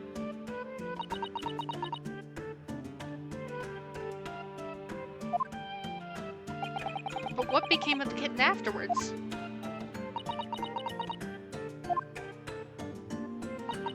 In the end, I managed to get her to come back through the ventilator. Yet Darka is nowhere to be seen. I must have forgotten to lock my case. And now she's disappeared again. Gracious, that cat is as insufferably restless as I am. Well, he knows something about himself at least. When I woke this morning, I heard a young man in the cabin next to mine had died, but I couldn't bring myself to tell anyone what had happened. I was too scared. Scared they would send me back. Hold on a minute. What about the snake? You're right, where is it? The snake isn't your friend, Miss Pavlova. Whose is it, and where did it come from? I say it's probably Stroganoff's snake, because why else would he let it wrap around his face like that? What on earth is such a dangerous creature doing on board this ship? See, look at him petting it. It's his friend. Kind of.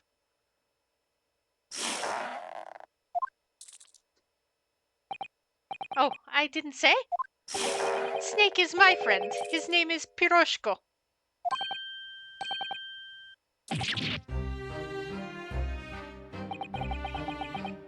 That snake belongs to you? He escaped from cage when emergency alarm sounded. I was looking for him. I did not expect to find him in here. How did that snake get into this cabin?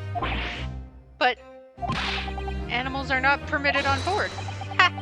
We are at sea for 1 year.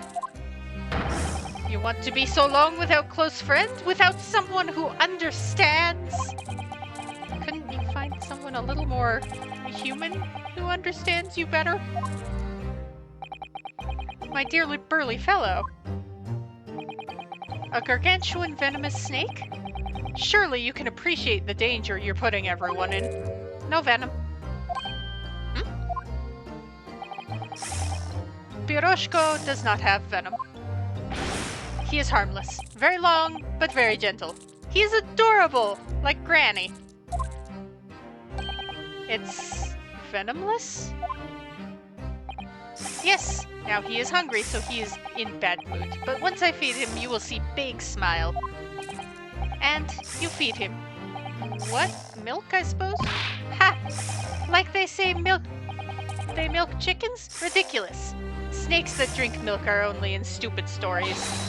Piroshko eats mouses. Big, fat, round mouses.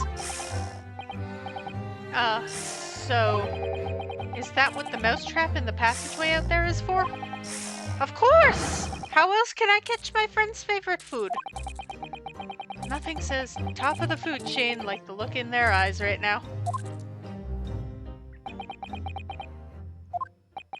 It refuses to drink milk, it can't hear a whistle, it can't climb up a bell cord, and it's not even venomous. How the deuce did something so inept land a starring role? This is not my fault. I do not make up stories. My Piroshko is nothing to do with this incident.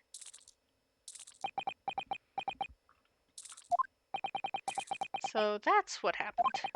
That's the truth behind my best friend's tragic death.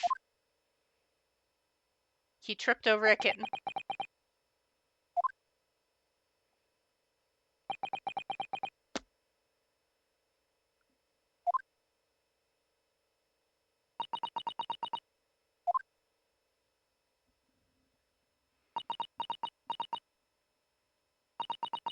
Miss Pavlova? I understand the difficult situation you found yourself in, and I do sympathize. But please remember this. A young man lost his life. If you're going to attempt to cover up your guilt with lies, then no matter the circumstances, I cannot forgive you. But what are you talking about, Miss Mikotoba? What lies? Miss Pavlova just confessed everything. Ooh.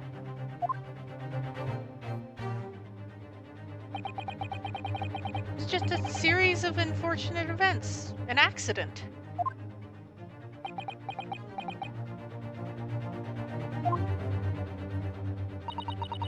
I'm no great detective like Mr. Sholmes. I don't have a gift for knowing the truth. But even I can see that was not the truth. Don't you agree, Mr. Naruhodo? I will agree with the woman who can judo throw me at the slightest provocation. Yes, I agree. To be perfectly honest, yes. There's a discrepancy in Miss Pavlova's story, I'm sure of it. I just can't quite put my finger on it.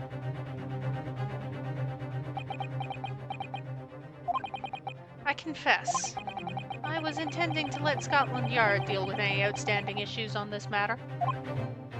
Oh.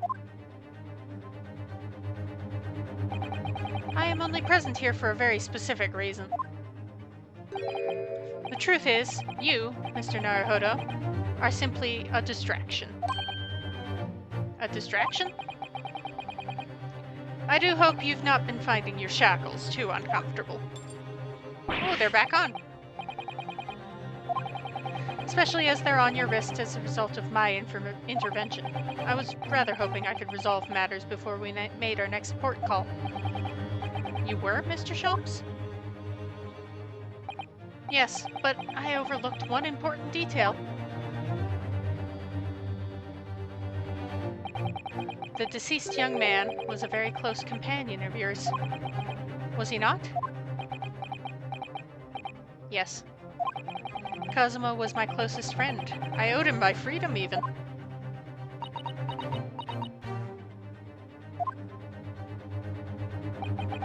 In that case, we must follow this to its conclusion. No further distractions. You must uncover the real truth here, Mr. Naruhodo. Yes, whatever that may be. The key to this is the discrepancy in Miss Pavlova's story, I'm sure. Whatever that may be.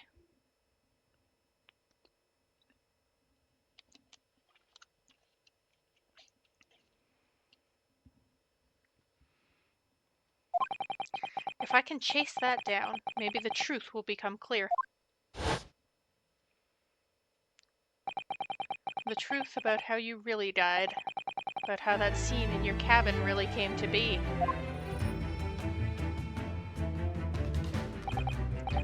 I'll see what I can do. Excellent. Thank you, Mr. Naruhodo. So then, shall we begin? Yes. What we should ponder first is the victim who lost his life in a cabin that was bolted shut from the inside. Was this truly an unfortunate accident, or was it in fact no accident at all? That is what we must establish in the first instance. We've already established it, haven't we? The man tripped over the kitten that had climbed into his cabin via the ventilator. Tragic, yes, but still an accident. Hold it! Let's just take a step back. Doesn't make sense if that's really what happened, does it? The dying message. It's starting to take shape now. There's a clear contradiction between the facts and Miss Pavlova's story. The evidence is right there in Cosmo's cabin. It's undeniable. His death couldn't possibly have been a mere accident. Really? Let us show our hand, Mr. Naruhodo. Time to present the evidence that proves unequivocally the victim's death was no mere accident.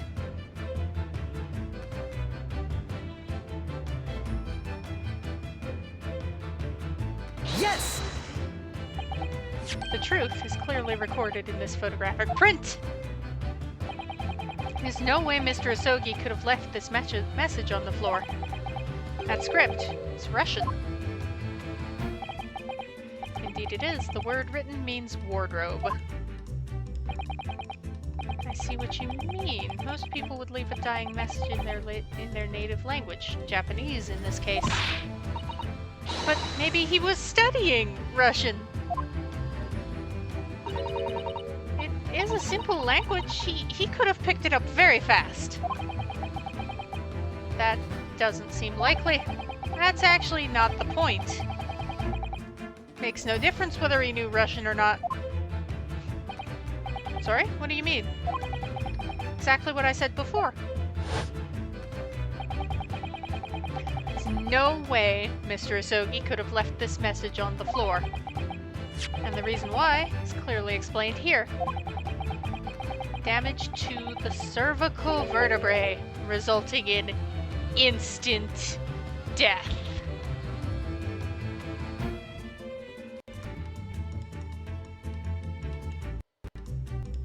Instant death.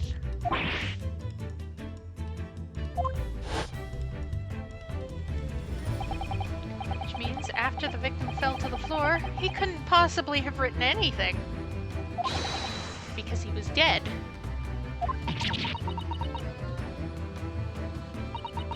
That's not the only reason either. Something else we found in Mr. Asogi's cabin. A remnant of something that couldn't have possibly been there if what Miss Pavlova told us was true.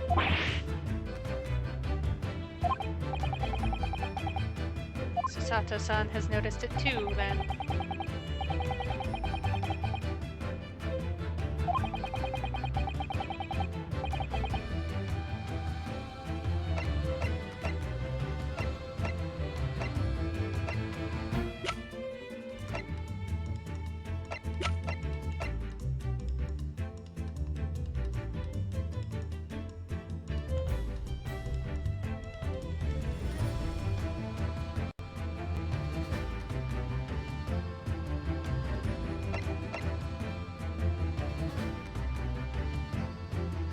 Yeah, because he would have been closer to the scuff mark if...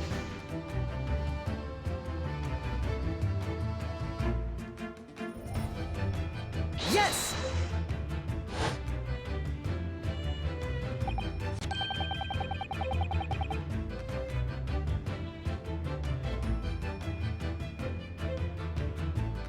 Piece of broken glass. Okay.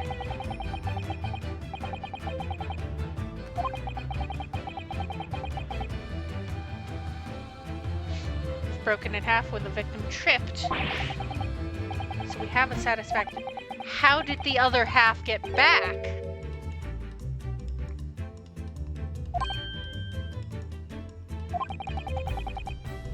So if that's really what happened, how did one half of the bell end up back here? Because if it broke, it would have fallen off the collar. So the kitten couldn't have brought it back.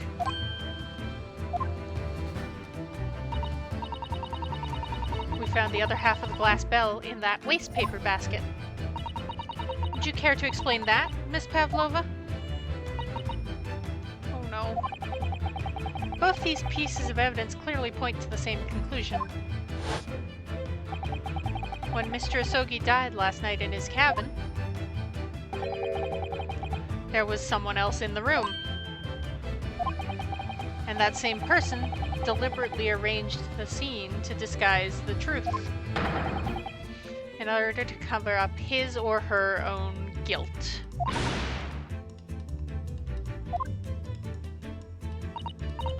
There was someone else present in Mr. Asogi's... Humpst! Oh, it's the Russian guy. You are wasting time! Someone else was there? Duh! Of course, we know this! What are you talking about? Bulkhead was bolted shut from inside. There was no way in or out. Oh, yes. And only other person in cabin when young student died was you! Yes! It's true. I was in the cabin when it happened. You were shut inside the cavern wardrobe, to be precise about the details. But I don't know Russian. There's no way I would have left that message. Not would have. There's no way you could have left that message, to be precise about the details. Stop it. Would you mind? Forgive me, my dear fellow. As I was saying, the person in question wrote the word wardrobe in Russian on the floor in an attempt to incriminate me for the crime, even though I'd been asleep in there the entire time. And then the same person picked up the broken glass bell that had fallen to the floor, for fear of it becoming evidence that would show how Mr. Asogi really died. Why wouldn't this person have taken all the pieces of the bell away? Leaving half behind was always going to raise questions. Yes, well, it was past 1 o'clock in the early hours of the morning. The cabin would have been quite dark. The single small lamp suspended from the ceiling would have barely cast any light onto the floor there. Little wonder, then, the culprit failed to notice a fragment of the tiny item. You all suspect me, don't you?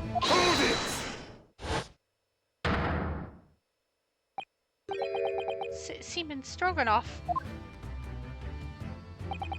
Nina is woman of sea. She is daughter of strong sailor. 2 years ago they noticed her dancing skills, and she went away to join ballet company. But before, she was dancer on this ship, a member of ship's band. Oh, is she your daughter? Or did her father pass? You do not accuse Ship's Angel of being criminal. Oh, so that's it. You say that when young student died, Nina was there in his cabin? But that is not possible. I give my tooth. Well, this is almost interesting. And why would you give your tooth, pray? How can you be so sure? You are a great detective, you should know. Yeah, they related. Look truth in eyes. Cabin bulkhead was bolted shut from inside. Nobody could go into cabin. Not Nina. Not anyone. Or you want to tell me that killer can walk through locked doors? Nyet! It's impossible. I know the solution.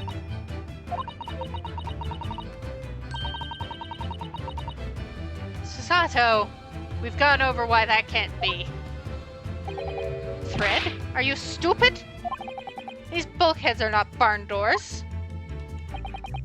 Certainly not. These are watertight doors, as one would expect to find on any modern steamship. It's weird to say modern about this time period, to me at least. Constructed of heavy steel with not a gap in sight. No threads or needles or magnets could have been used. But the natural pitching of the ship, however... No, of course not. I thought so too. But Mr. Naruhodo suggested it earlier, so... Susato-san, how could you shift it onto me like that? Seaman Stroganoff has a valid point. The cabin door couldn't have been bolted shut from the outside. Not necessarily. What? I put it to you that I could bolt this cabin door without laying a finger on it. And in this very cabin, we can see the traces of the method I have in mind having been used before. The books! Well, Mr. Naruhodo, I believe you know what I mean, don't you? Way to shut the bolt of the cabin door from the outside. One way does spring to mind, yes. Do you really know what Mr. Sholmes means, Mr. Naruhodo? Yes, and so should you. Because we've seen it happen. Indeed we have, so would you care to do the honors, Mr. Naruhodo? Point out the telling signs of the method that was used to slide the cabin door bolt across from the outside.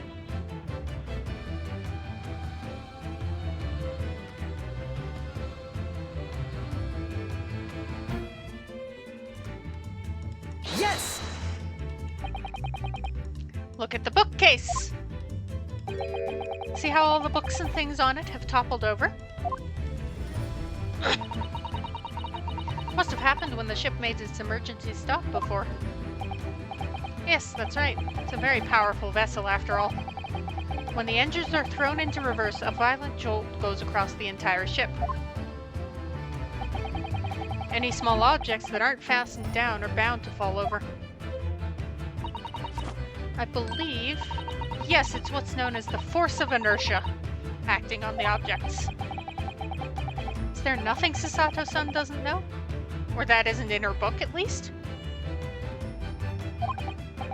Well, whatever it's called, the same force that pushed over those books on the bookcase also made something else in this cabin move.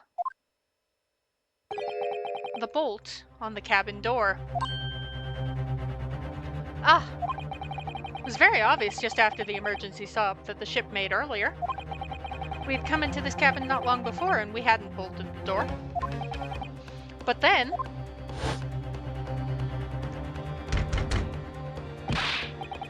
Hello, is anybody in there? Shout if you need assistance. That sounds like... Inspector Hosonaga. Oh, yes! That's it! When the ship stopped suddenly, the bolt flew across and locked the door. It's made of metal, but it's small and light enough to be moved by the ship's sudden change of speed. Or the force of inertia, if you want to call it that. Are you trying to say that last night, after Mr. Asogi was killed...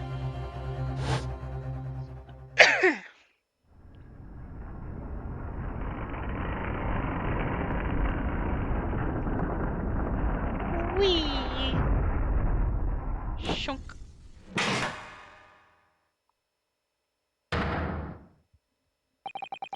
The SS Burya made another emergency stop? When I woke up this morning and looked around the cabin, I thought it looked a little odd. All the books on the shelves had toppled over, and all the ornaments. It was almost as if someone had run their hand across the shelves and deliberately knocked everything over. Oh, yes, I remember that. And I stood them all up again, didn't I? Then when we came into this cabin, we were surprised to see the same thing in here. All the books and everything had toppled over, just like in Mr. Asogi's cabin. Oh my. Do you have anything to say about this, Miss Pavlova?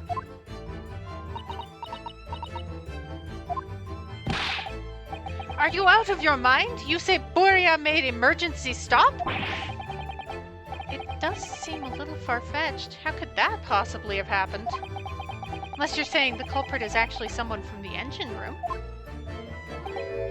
Oh, it is simple enough. Are you forgetting the button in the passageway outside, used to trigger the emergency alarm? Oh, yes, of course. There was a notice, wasn't there? Telling you only to press the button in times of emergency? On dark nights, when the fog is dense, the captain cannot afford to rely on the eyes of his lookout alone. Hence the placement of a number of buttons around the vessel to allow any crewman to raise the alarm. The sort of button one is almost compelled to press to satisfy one's curiosity. Oh. It was you? When the button is pressed, two things happen in the interests of safety.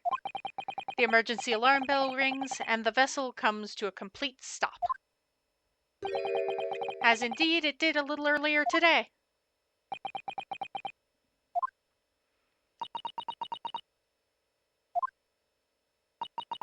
Mr. Sholmes, surely it wasn't you who... As I always say, a button has but one purpose in life. To be pressed, whatever the occasion. I'm going to smack you, goodness man. He sounds almost proud of himself. How dare you mess with ship? I report you to captain. You are in much trouble now. Now, I'm sure all that can wait until later. Let us not overlook the fact we have now learnt a valuable lesson. When the vessel makes an emergency stop, the bolts on the cabin doors slide closed. So, what we must now consider... It all comes down to one thing now. Last night, after what happened to Mr. Asogi, did this ship make an emergency stop, or did it not?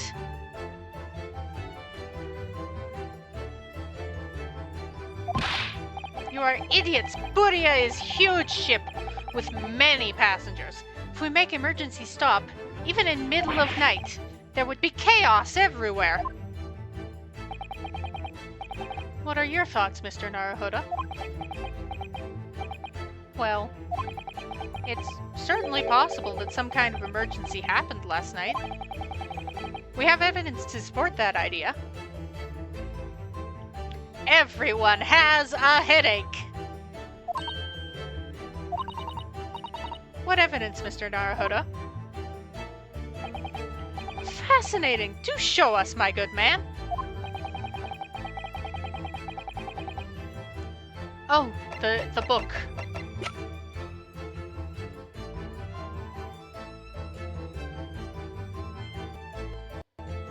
Yes!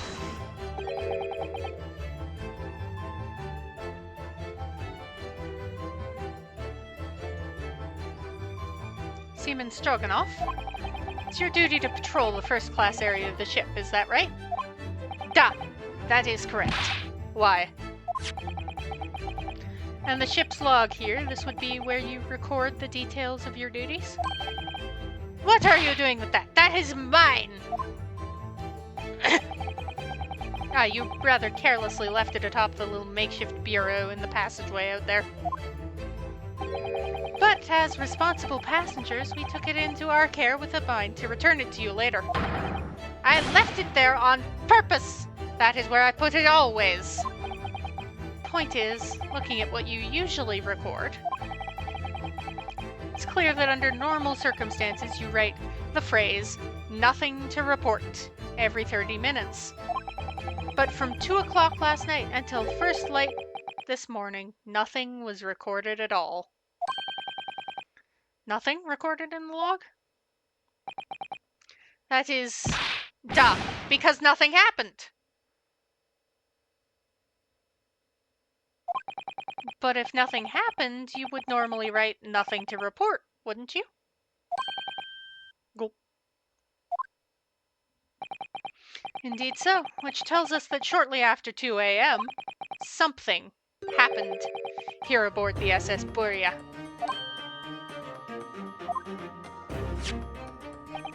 Something sufficiently significant to make you forget to fill in the ship's log, in fact.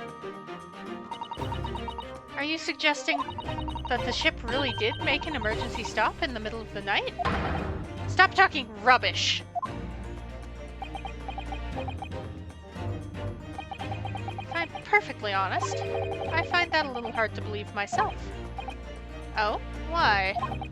Well, because if something as major as an emergency stop really had happened,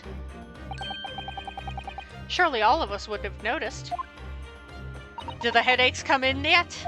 It's fairly true. Due to the emergency stop we experienced earlier, we all know what it feels like now. The ship lurched so violently, and the alarm bell was so loud. I can't imagine that anybody would sleep through that, even if it happened in the dead of night. Well, no, that's a good point.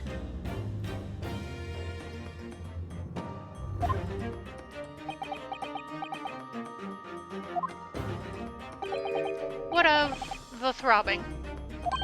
Sorry? What do you mean? Your head, man.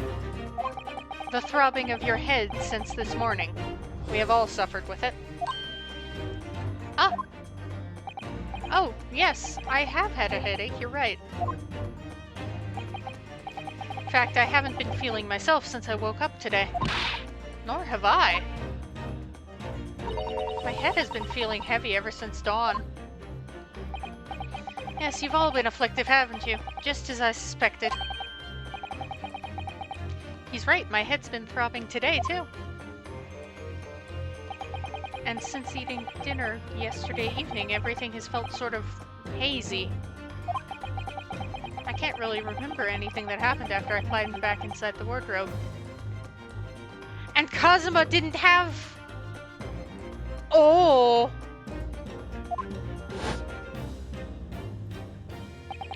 Then the first thing I noticed this morning was the throbbing pain in my head. I had already been dragged out of the wardrobe. Had those handcuffs put on me by that point. Why didn't I wake up when all that was happening to me? Tell me, Mr. Naruhodo. You boarded this vessel as a stowaway, didn't you? Oh, well, yes. Sorry. The stowaway class of accommodation doesn't usually include meals. What did you survive on? Well, Kazuma looked after me. He was always happy to share his meals. So you enjoyed some of the whole roast chicken dish that was served yesterday evening, I take it? Yes, in fact, I had all of that. Kazuma wasn't fond of chicken. Oh, really? So the victim didn't eat any of the chicken at all? That's right, he didn't touch it. Is that relevant?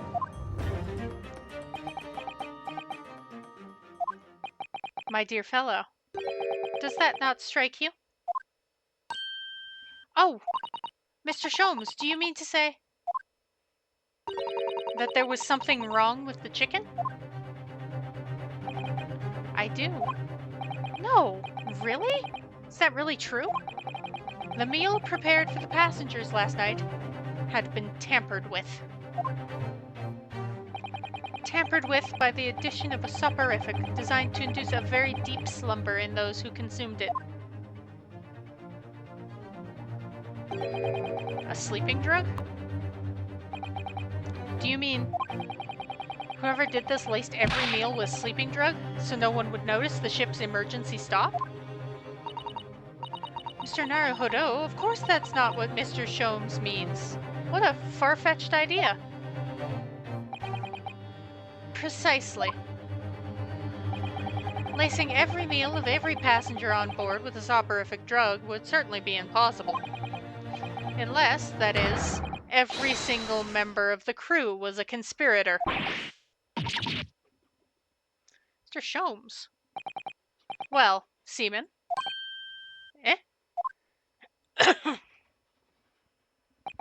I'm sorry to say that any more deception in this matter will get you nowhere.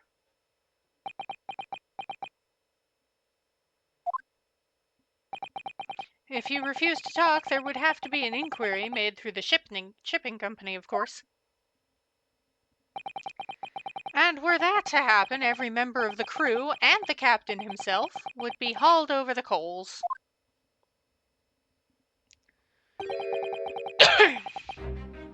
For aiding and abetting a renegade.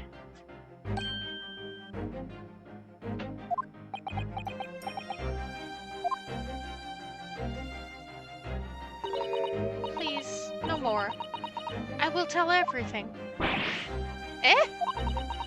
I cannot make problems like this for everyone anymore. These crewmen are your former comrades, I believe. Yes. So when I decided to run away, I asked them to help me. We all agreed to help, everyone together. She threw away everything, her fame in the ballet, Mother Russia. We wanted to help our angel. I don't believe it. You are right. We put sleeping drug in chicken last night. I remember now. I did notice chewing on a lump of something strange and bitter at one point. Duh, we could not make all drug. How do you say, dissolve? Talk about heavy seasoning. At midnight, in waters near Shanghai, we brought our angel on board. She was helped by a comrade on shore with a small fishing boat. While all the passengers of the SS Buria slept soundly. Thanks to the almost magical effects of the slumber-inducing potions their evening meals had contained. So if that's what happened, the only people awake on the ship last night were the crew, people who dislike chicken, and the newly boarded passenger, Miss Pavlova. And that means it would have been possible for you. You could have used the emergency stop trick to lock Kazuma's cabin door.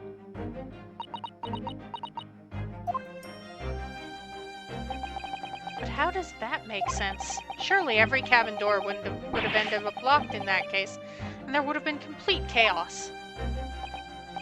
Oh, I wouldn't say so. Of course! Just like us, all the other passengers would have eaten their evening meal of chicken in their cabins. After which, they would have been overwhelmed by the tiredness because of the sleeping drug. Quite. And accordingly, all passengers were already in their cabin for the night. Yes! The overwhelming majority of passengers would have habitually slept with their cabin doors bolted anyway. And not one of them would have found it remarkable to find the door locked in the morning. In summary, in order to fasten the bolt of a single cabin door on the ship, the culprit brought the entire vessel to an emergency stop in the early hours of the morning.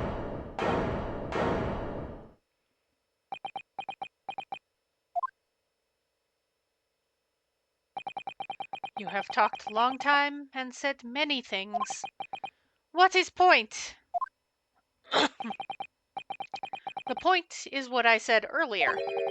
There was somebody else present on the scene when the victim lost his life last night. Someone who left a message in Russian on the floor in an attempt to incriminate another.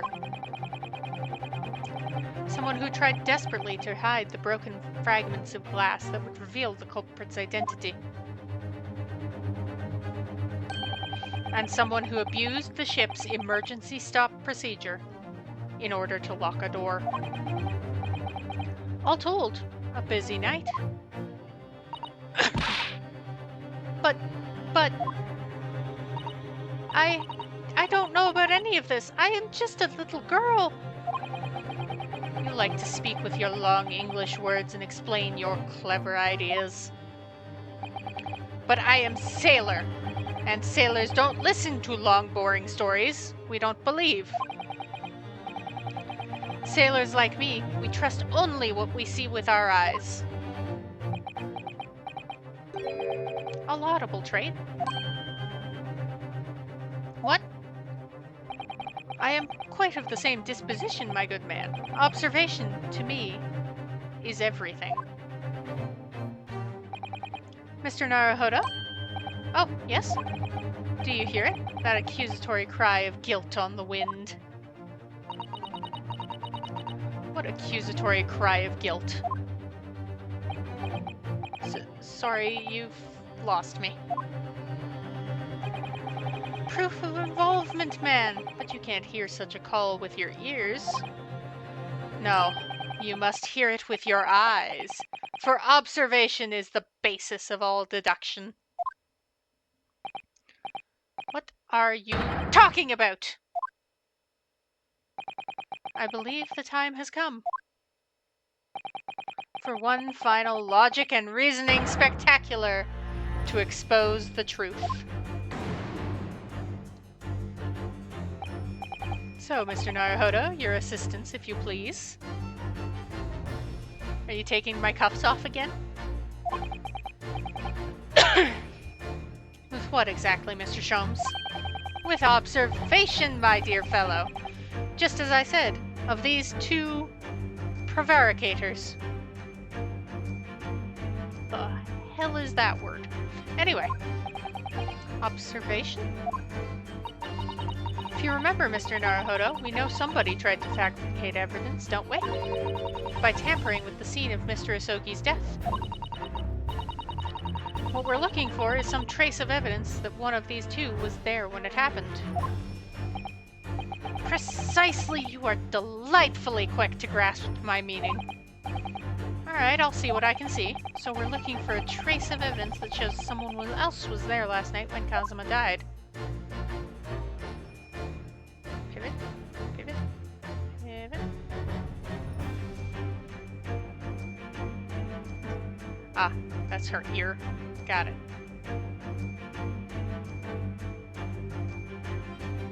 Oh!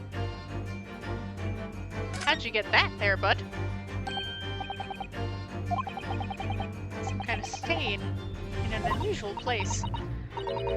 X to present! X to present! X to present!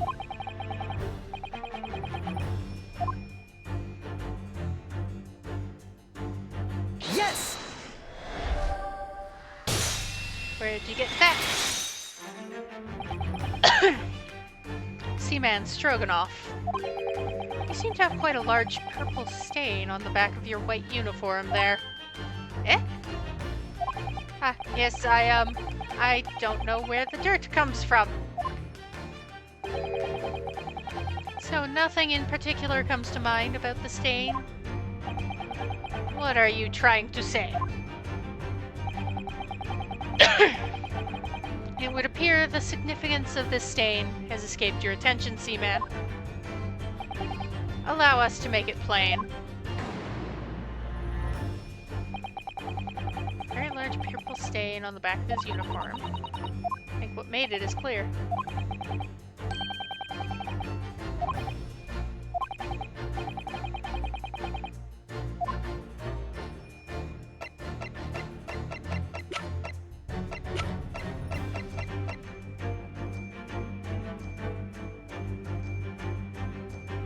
Do I present that? Because I don't have the ink bottle on me.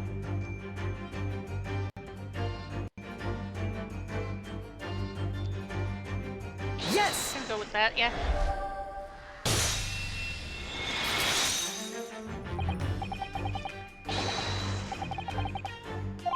The ink. Rather unusual color of ink. Purple. Ah, the penny drops, at last. Now you see the significance. The Russian word on the floor next to the victim's body was written in purple ink. And the stain on the back of your uniform is ink of exactly the same color. If the ink had been dry, it couldn't possibly have stained your uniform in that way. Which means you must have been present in the cabin in the moments immediately after the ink was spilt. Alright, yes, it was me. I did it. Everything.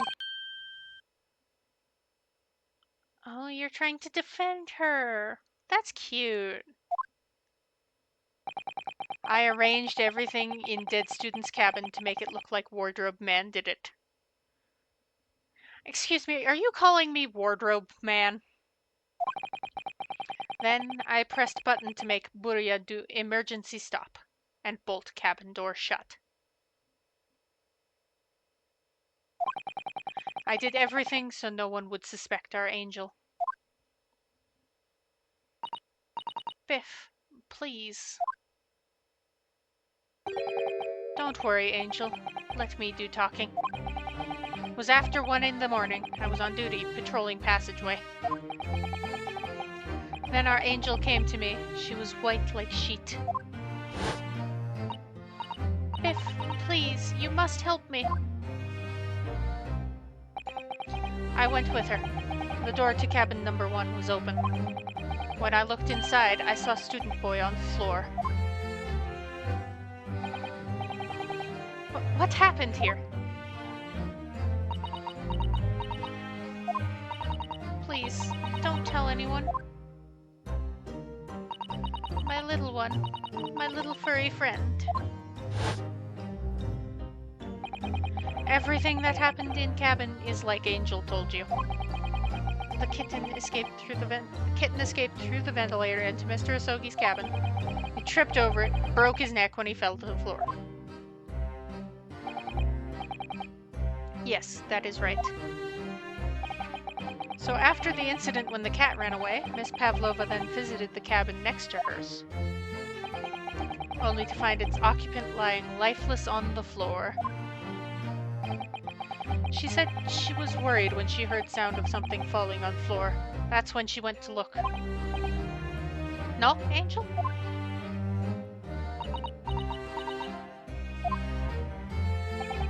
The door was not locked, so she opened to look, and you already know what happened after.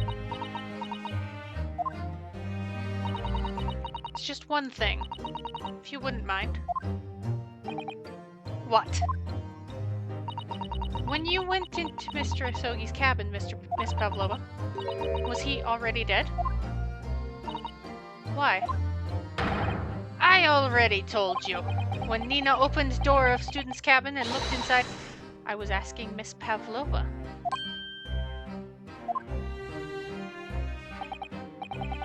Well, Miss Pavlova? Da. Oh. Yes, that is right. I saw him. It was dark and he was wearing black, but he was on the floor, not moving. I was scared.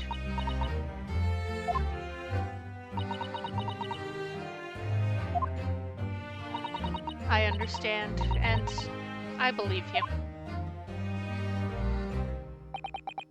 So is that finally it now? Have we discovered the real truth about Cosmo's death at last? Something very nearly slipped my mind. Oh, Mr. Sholmes? This photograph. Yes, I took this myself, you know. The cause of death was a broken neck, therefore the victim died instantly. The unfortunate incident which precipitated these events, a kitten on which the victim stumbled. However, if those are the facts, there is one particular area in this photograph. It seems to be somewhat unnatural. The fist. What was he holding?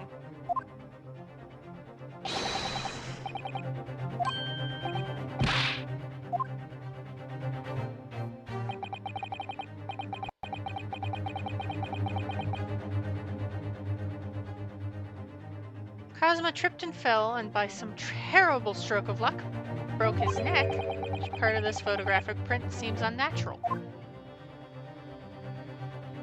Yes! Why is he doing this? If he really fell due to an unfortunate accident, this fist just doesn't seem quite right. Yeah, your hands would be splayed, because you would have tried to catch yourself, right? So your hands would be splayed and not clenched. In a fall, one's instinct is to open the palms flat, to try and catch it. And that's why I tore my palms up when I tripped a while back and I caught myself. Hurt. Yet here we see the victim with his left hand tightly balled into a fist. Almost, you might say, as though he were gripping something. Oh, did he try to catch himself on something that was hanging, maybe? Simply that I took the liberty of investigating the victim's fist a short while ago. You did? And what, pray, do you imagine I found there, my dear fellow? Mr. Sholmes, show us, please! Why, of course, my dear madam. Would I keep you in suspense? Yes, you would, 'cause you're a drama king.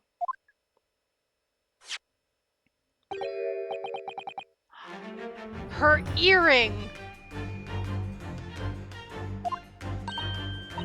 A crescent moon with a little gemstone in the middle. You're right, a crescent moon. It's very pretty, but what does it tell us? It tells us nothing! I'm not so sure. That crescent moon looks familiar somehow. I'm sure I've seen it somewhere before. Observation, Mr. Naruhodo. That's the key. The truth is now tantalizingly close.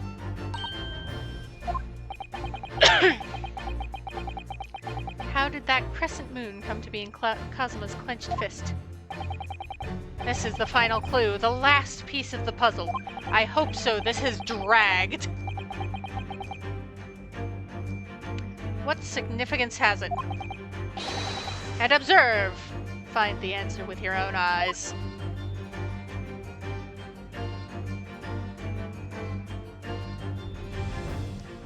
You see?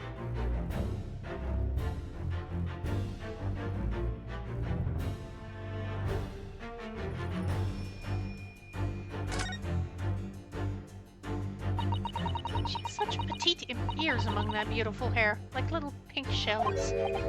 What's that? There's something dangling down from her ear. It's an earring. Wait, look! It's a crescent moon.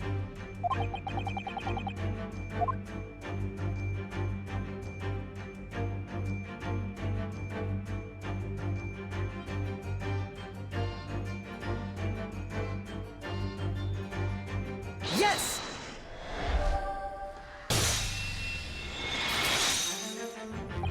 Miss Pavlova, I noticed that on your ear, even though you have a metal earring, the decorative part of it seems to be missing. The little link holding it on must have broken, I suppose. Eh? What? But looking at your other ear, I notice a crescent moon. Ah! I don't believe it!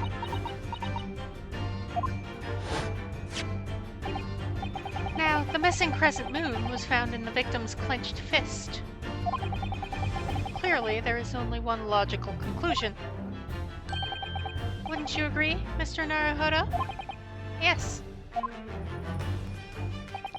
Miss Pavlova, Mr. Asogi must have grasped that crescent moon and pulled it from your ear. Perhaps just moments before he fell to the floor. In other words, last night in Mr. Asogi's cabin, you witnessed the moment the victim fell with your own eyes. In fact, you were quite literally at arm's length from him. But then the question is, why did Mr. Asogi do that? Why did he pull your earring from your ear and hold it in his clenched fist during his final moments? Oh no. Angel? The angel turns out to be a devil. Ha ha! No one can protect you now. Please, Miss Pavlova, tell us the truth. Last night, what did you do to Kazuma?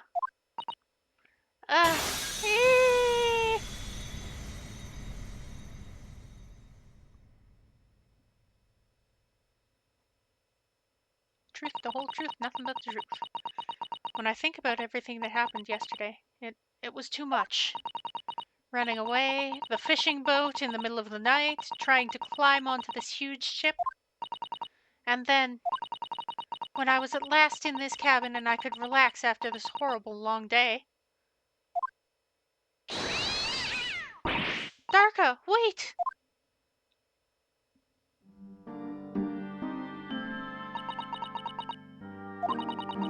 I couldn't believe it when she disappeared through the ventilator. I tried to call her with a little whistle. I tried waving her favorite toy, but nothing worked. Darka would not come back.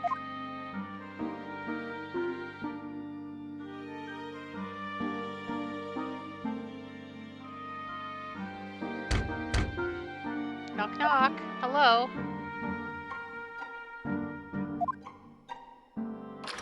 Clunk. What are you doing here at this time of night, Inspector?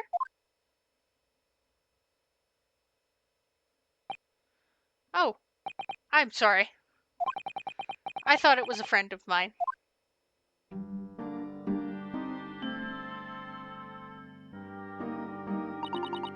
The young man from your country, he was very polite and kind.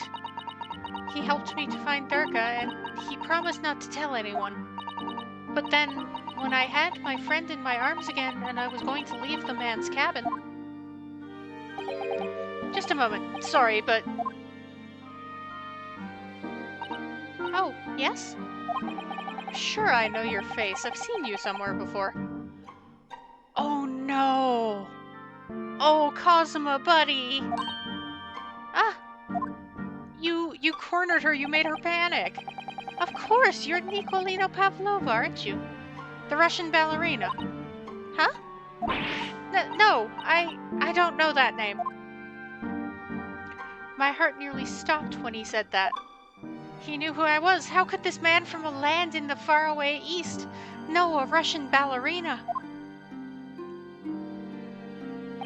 Yes, I saw your performance in Japan. The beauty of the ballet made a deep impression on me. But what are you doing on this ship? Sure, I read your ballet company was performing in Shanghai at the moment. I can't fool him. I have to tell him the truth and hope he doesn't tell anyone. I have no other choice. I see. So you've run away. Please, please keep my secret. Don't tell anyone. Give me a moment. I could use another opinion here.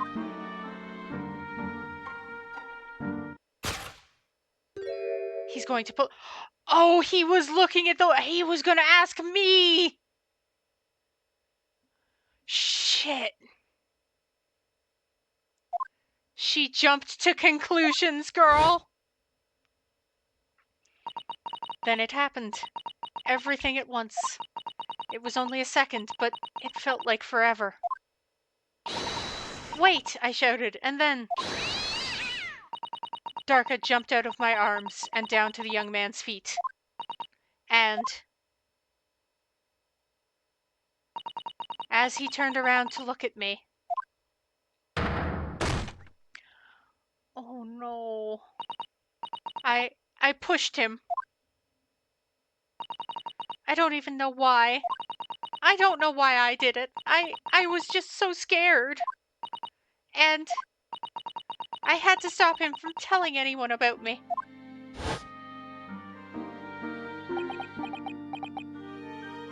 And that's when you went to fetch help from Seaman Stroganoff, who was on duty out in the passageway. I heard Nina cry out and thud on the floor, so I ran to her. She was standing at the cabin door, shaking like a leaf. She looked at me and said, "Help me, Biff. If they find out, I will be... Please, I have nowhere to go."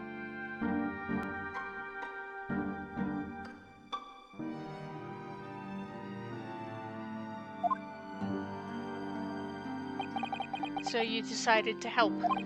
And that's when you arranged things in Kazuma's cabin to make it look like I did it. So that no one would suspect the passenger in the cabin next door? Yes. I went into cabin and I looked around to make sure there was nothing to show Nina was there. And then I found Stowaway in wardrobe, still sleeping. That's when he found me. So you worked out a plan to lay the blame on the Stowaway.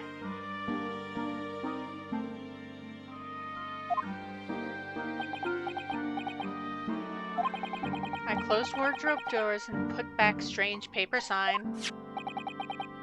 Luckily for me, that's the only reason Sasato started to believe me when I said I was innocent. I dragged a young man's body to good place and used ink that was spilling to write on the floor. I wrote wardrobe so the person who found him would look inside wardrobe and find Stowaway.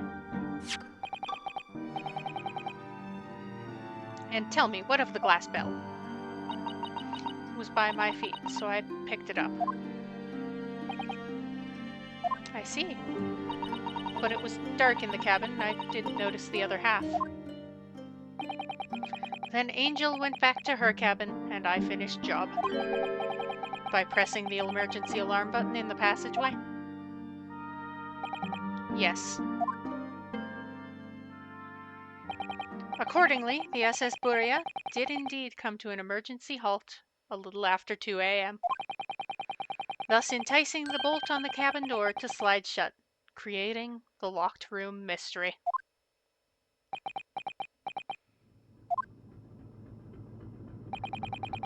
There's still one thing I don't understand, Miss Pavlova. What? Well, you said you told Kazuma about the fact you'd run away from your homeland. And it's because you were worried he was going to tell the captain that you pushed him. Isn't that right? But even if he had pulled the bell cord and called for the captain of the ship, aren't you friends with every member of the crew? Why would that have been a problem?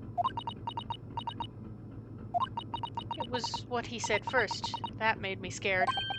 What he said first?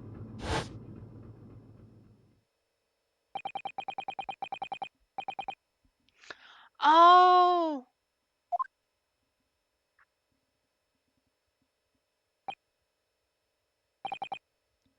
What are you doing here at this time of night, Inspector? I'm sorry. I thought it was a friend of mine.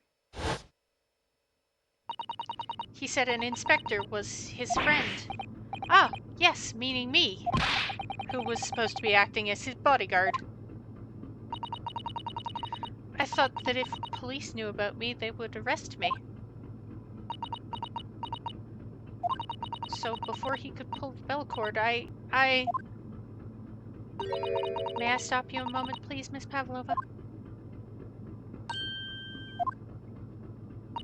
It's just... doesn't seem to make sense. I mean, was Mr. Asogi really going to pull the bell cord? I don't know. the wardrobe was right next to the bell cord. What do you think, Mr. Naruhodo? Well, I'm not Kazuma, so I can't know for certain, but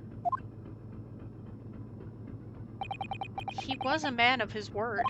If he told you he wouldn't give your secret away, then he wouldn't have done. No, he was walking over to it. He was going to pull the cord. He was going to make them send me back. Well, Mr. Naruhodo, the day's work is not yet done, it seems. There is one more deduction to make.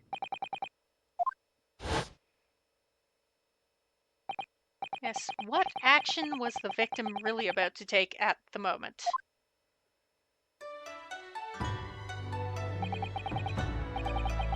Can we determine whither the young man's gaze was directed?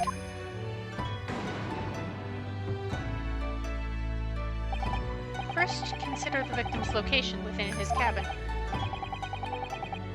That's easy, I remember every detail of that room. I mean, yes, I spent quite a lot of time in the wardrobe, but still. The cabin has been my home for this entire voyage. So this is how the cabin looked last night, when Miss Pavlova visited Kazuma-sama? Yes, that's exactly how it was. Are you ready then, Mr. Naruhodo? Yes! If there's one thing I've learnt today, it's that a simple gaze can reveal all manner of truths.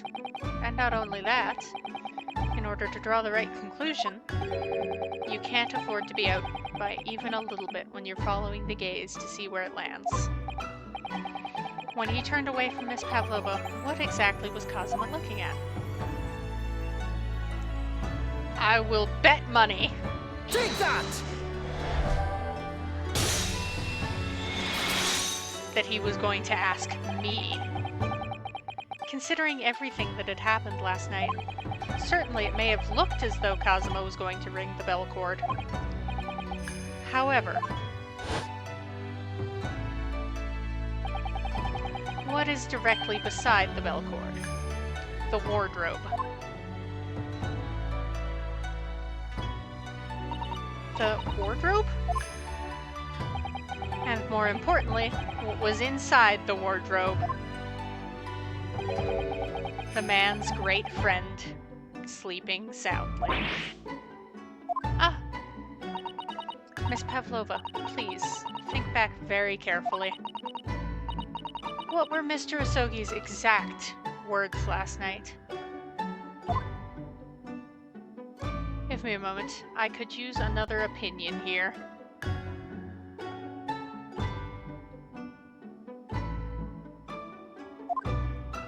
I'm another opinion.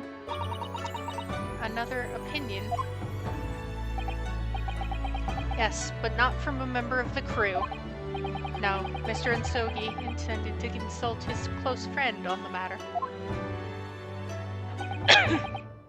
To see if between them, they might be able to help in some way, no doubt. Oh no. Sadly, we can't know the truth for certain now. It's too late for that. But I wish you had made sure of what Mr. Asogi was looking at. Things may have ended very differently if you had.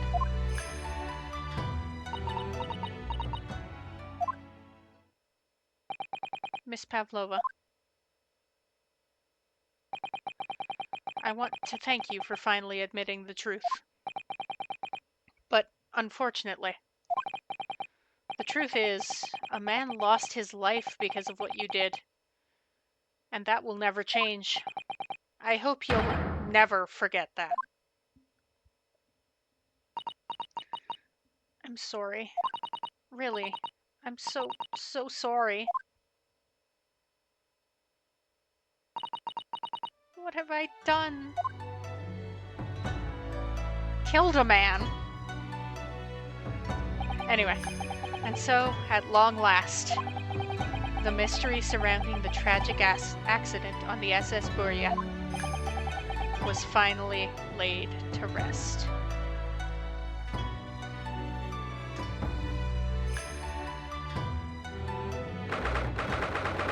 9th January, 7:14 p.m. SS Burya, first class cabin and passageway.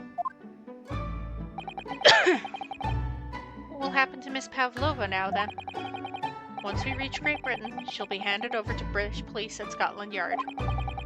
What about the fact she ran away from Russia? Won't the Russians try to repatriate her? Apparently, the English detective can speak to the immigration office and sort all that out. Mr. Sholmes can do that? So she won't be going back to Russia then? No, I don't think so. Even if she wanted to return in the future, I doubt she would be able to. She ran away, so now she's in exile for life. I see. I'm sorry. Seaman strong enough? I wanted to help our angel, no matter what. But I didn't think about you, about how you lost good friend. I will go with Nina. I will give myself to British police. It's kind of you. In the meantime, thank you for letting me go free again. Kazuma's death feels like such a waste, but... well, do what you can for Miss Pavlova, won't you? Duh. Well, I'm afraid you need to pack now. We're due to arrive in Hong Kong tomorrow. As much as it pains me, I'm going to have to hand you over to the consul to arrange your passage back to Japan. Yes, I did stow away after all. I couldn't really expect any different. So, you should get back to your cabin now.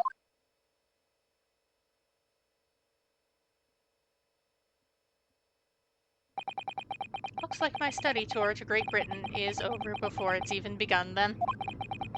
Think, only days ago Kazuma and I were laughing together about how we'd tear up the streets of London. It seems like a distant memory now. Oh, what's that? Is it someone weeping? Oh, Susato. Susato-san?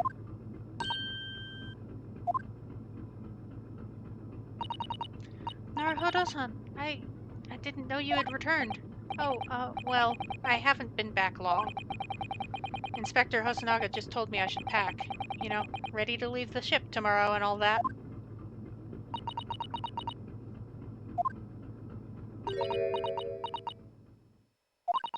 I still can't believe this has happened. I can't believe someone's life can be over just like that. Susato-san.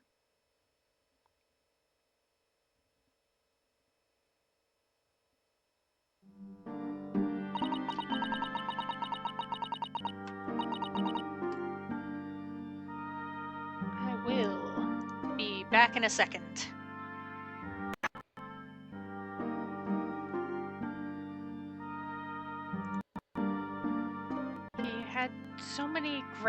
He had such grand ideas for this visit to Great Britain. So many dreams.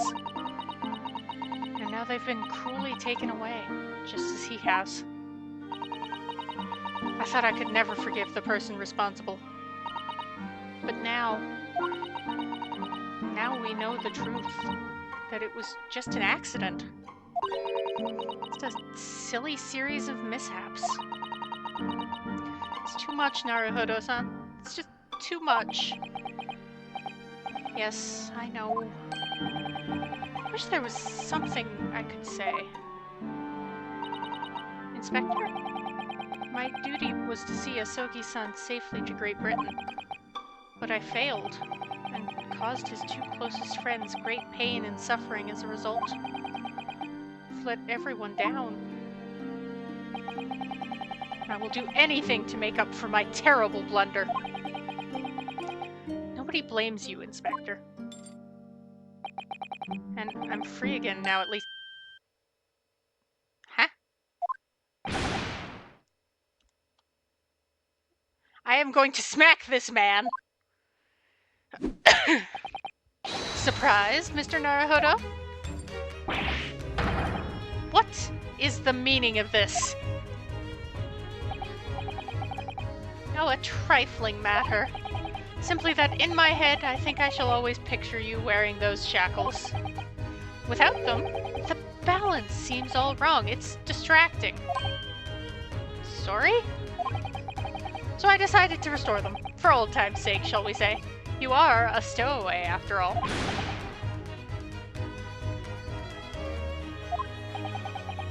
He thinks this is funny? I am going to smack this man. Mr. Sholmes. We do appreciate all your assistance. I'd like to thank you from the bottom of my heart.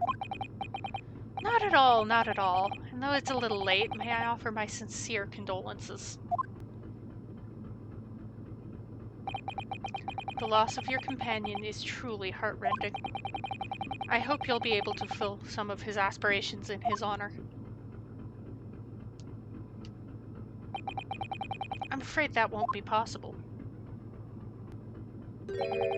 We shall be disembarking at the next port, in Hong Kong. We have to return to Japan and make a full report about everything that's happened.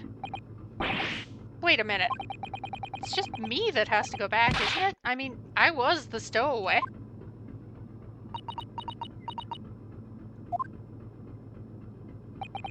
The terms of this study tour were negotiated by the Department of Justice in both Great Britain and Japan. It was to be 1 lawyer and 1 assistant. Was to be? In the light of Mr. Asogi's unfortunate death, I'm afraid the study tour can no longer go ahead. Well, I mean, we still have 1 lawyer and 1 assistant. Eh? Oh no, I don't care for me, but...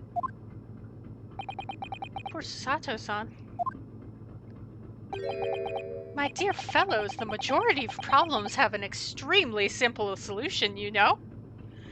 Oh great, he's gonna point out the same thing I just did. All you require is 1 lawyer, and the study tour can continue, surely. But there is no one else with the necessary qualifications, Mr. Sholmes. We know of no other lawyer.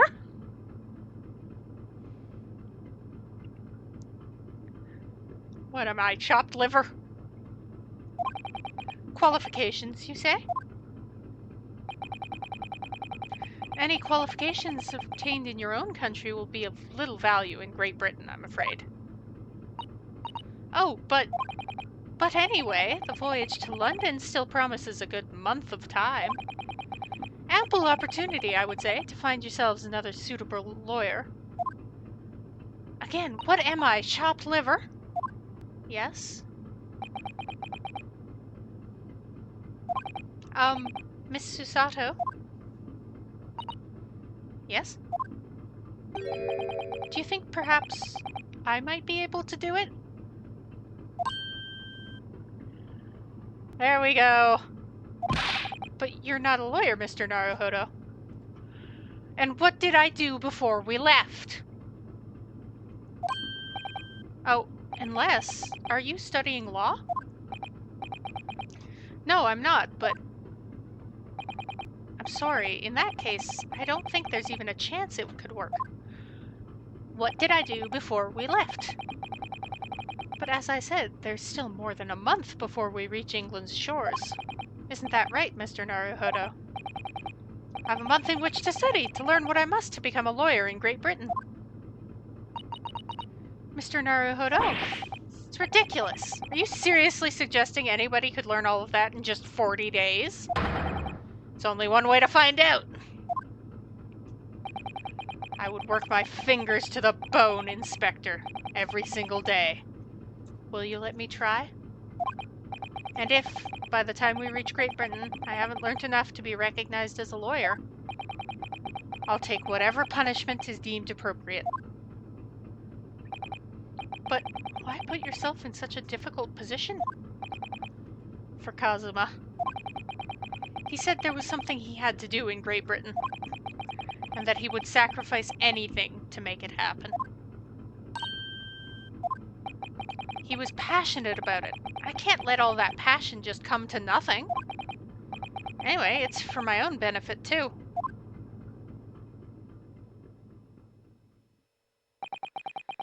I will become a lawyer. I have to. What do you say, Miss Susato?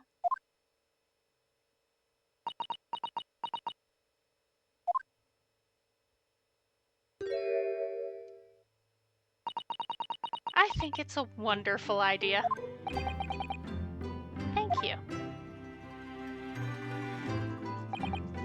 So, what does our bespectacled inspector friend say?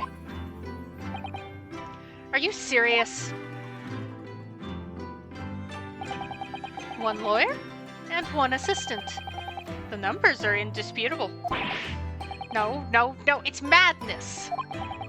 Yet fascinating, wouldn't you agree? Fascinating? Duty and rules are the dull routine of existence that we all abhor. Give us interest! Give us fascination! Speak for yourself. Besides, qualifications are no measure of a man. What matters is his character, no? And you've witnessed ample evidence of this man's exemplary character today with your own eyes. From the early hours of this morning until this very moment now. Despite contending with the passing of his close companion, despite the accusation of guilt, this man has shown resourcefulness, intelligence, and above all, courage.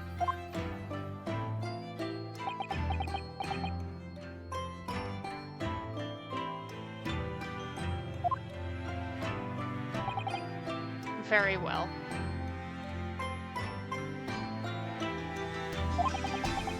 I'll think of a clever way to word my report to the Department of Justice. Inspector! After all, I did just make a promise, didn't I? That you'd do anything to make it up to me! Hey! I said I'd do anything at all to make up for my shortcomings here.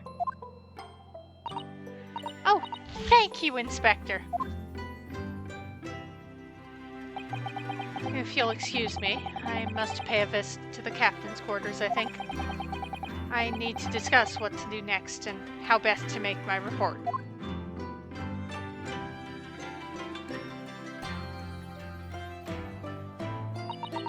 Are you really prepared to attempt this, Mr. Naruhodo? Yes, I'm going to try. I wonder, would you consider teaching me what I need to know? Everything about being a lawyer?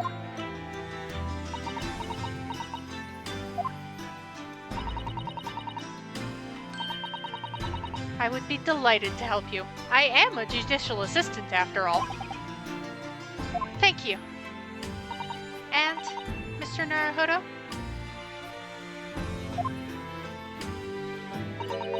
I'd like you to take charge of this. What? Me? Are you sure? I'm sure it's what Kazuma-sama would have wanted. I get sword! Its name is Karuma. It's a great sword. It's been in the Isogi clan for generations. Very well, I accept. I'll treasure it always. It's dangerous to go alone. Take this. So then, Miss Susato, seems we'll be working together for some time to come yet. Will be an honor, Mr. Naruhodo. And for the next 40 days, I shan't grant you a single moment of freedom. We shall fill every spare moment with study.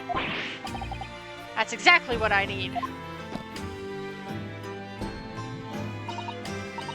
But before we begin, I have an earnest favor to ask of you too. What is it?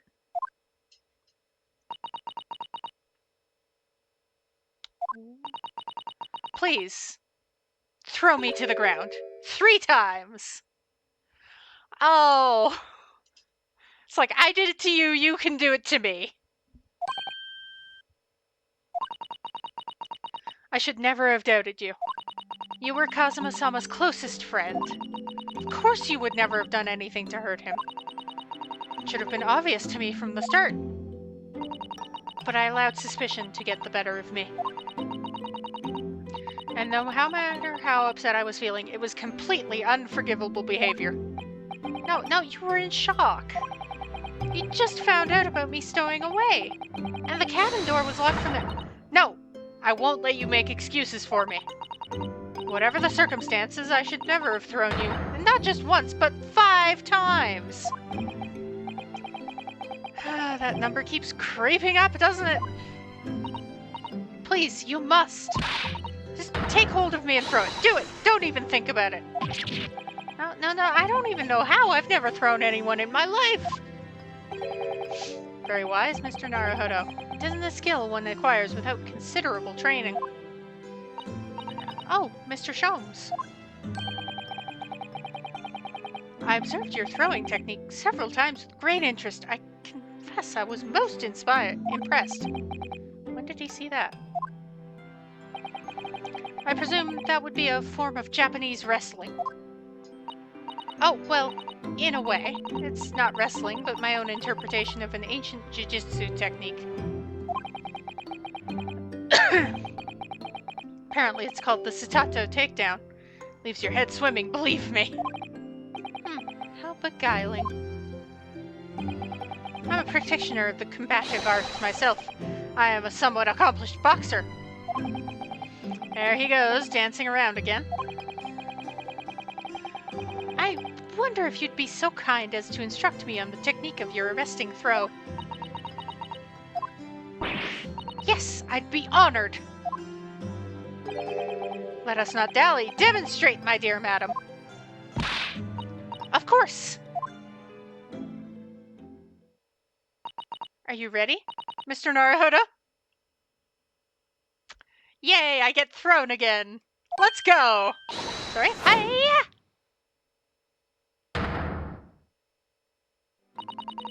As you can see, you throw from the abdomen. Oh, yes, arresting indeed. And that is what you term the Susato takedown, is it?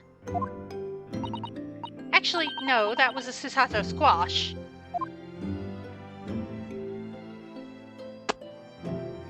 Okay.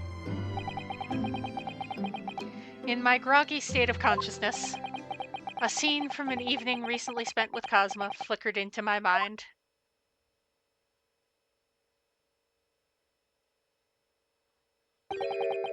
Karuma? That's right, it's a prized sword that's been passed down through generations of the Asogi clan. Can't believe you managed to get permission to bring it with you. I mean, taking a katana on a study tour is more than a little irregular, surely.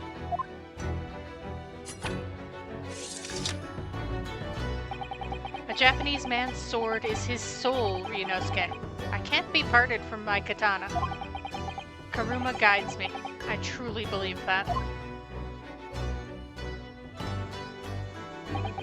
So its name compels its wielder to slice evil in two? Not that you would need much compelling. On that subject, there's something very important that I have to do in Great Britain. And I'll sacrifice anything to make it happen. I'd appreciate you seeing it through with me. Of course I will. Whatever it is, I'll see it through to the end with you. I knew you wouldn't let me down.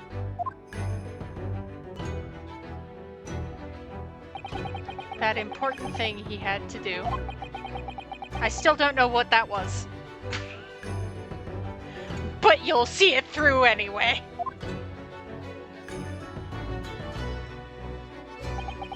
But I'm going to see the place for myself and work it out. In Great Britain's capital, London.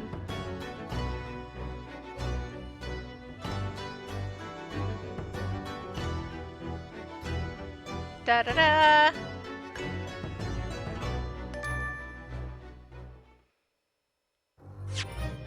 Save progress.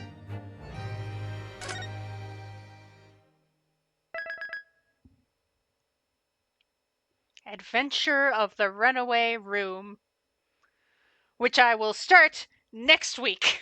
Cause, gosh,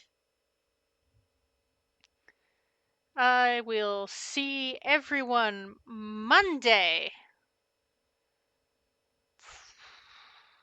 for whichever temple I'm on at the moment.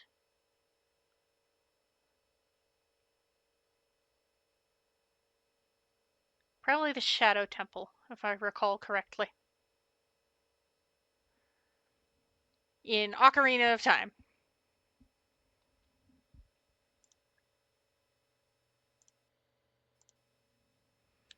See y'all then.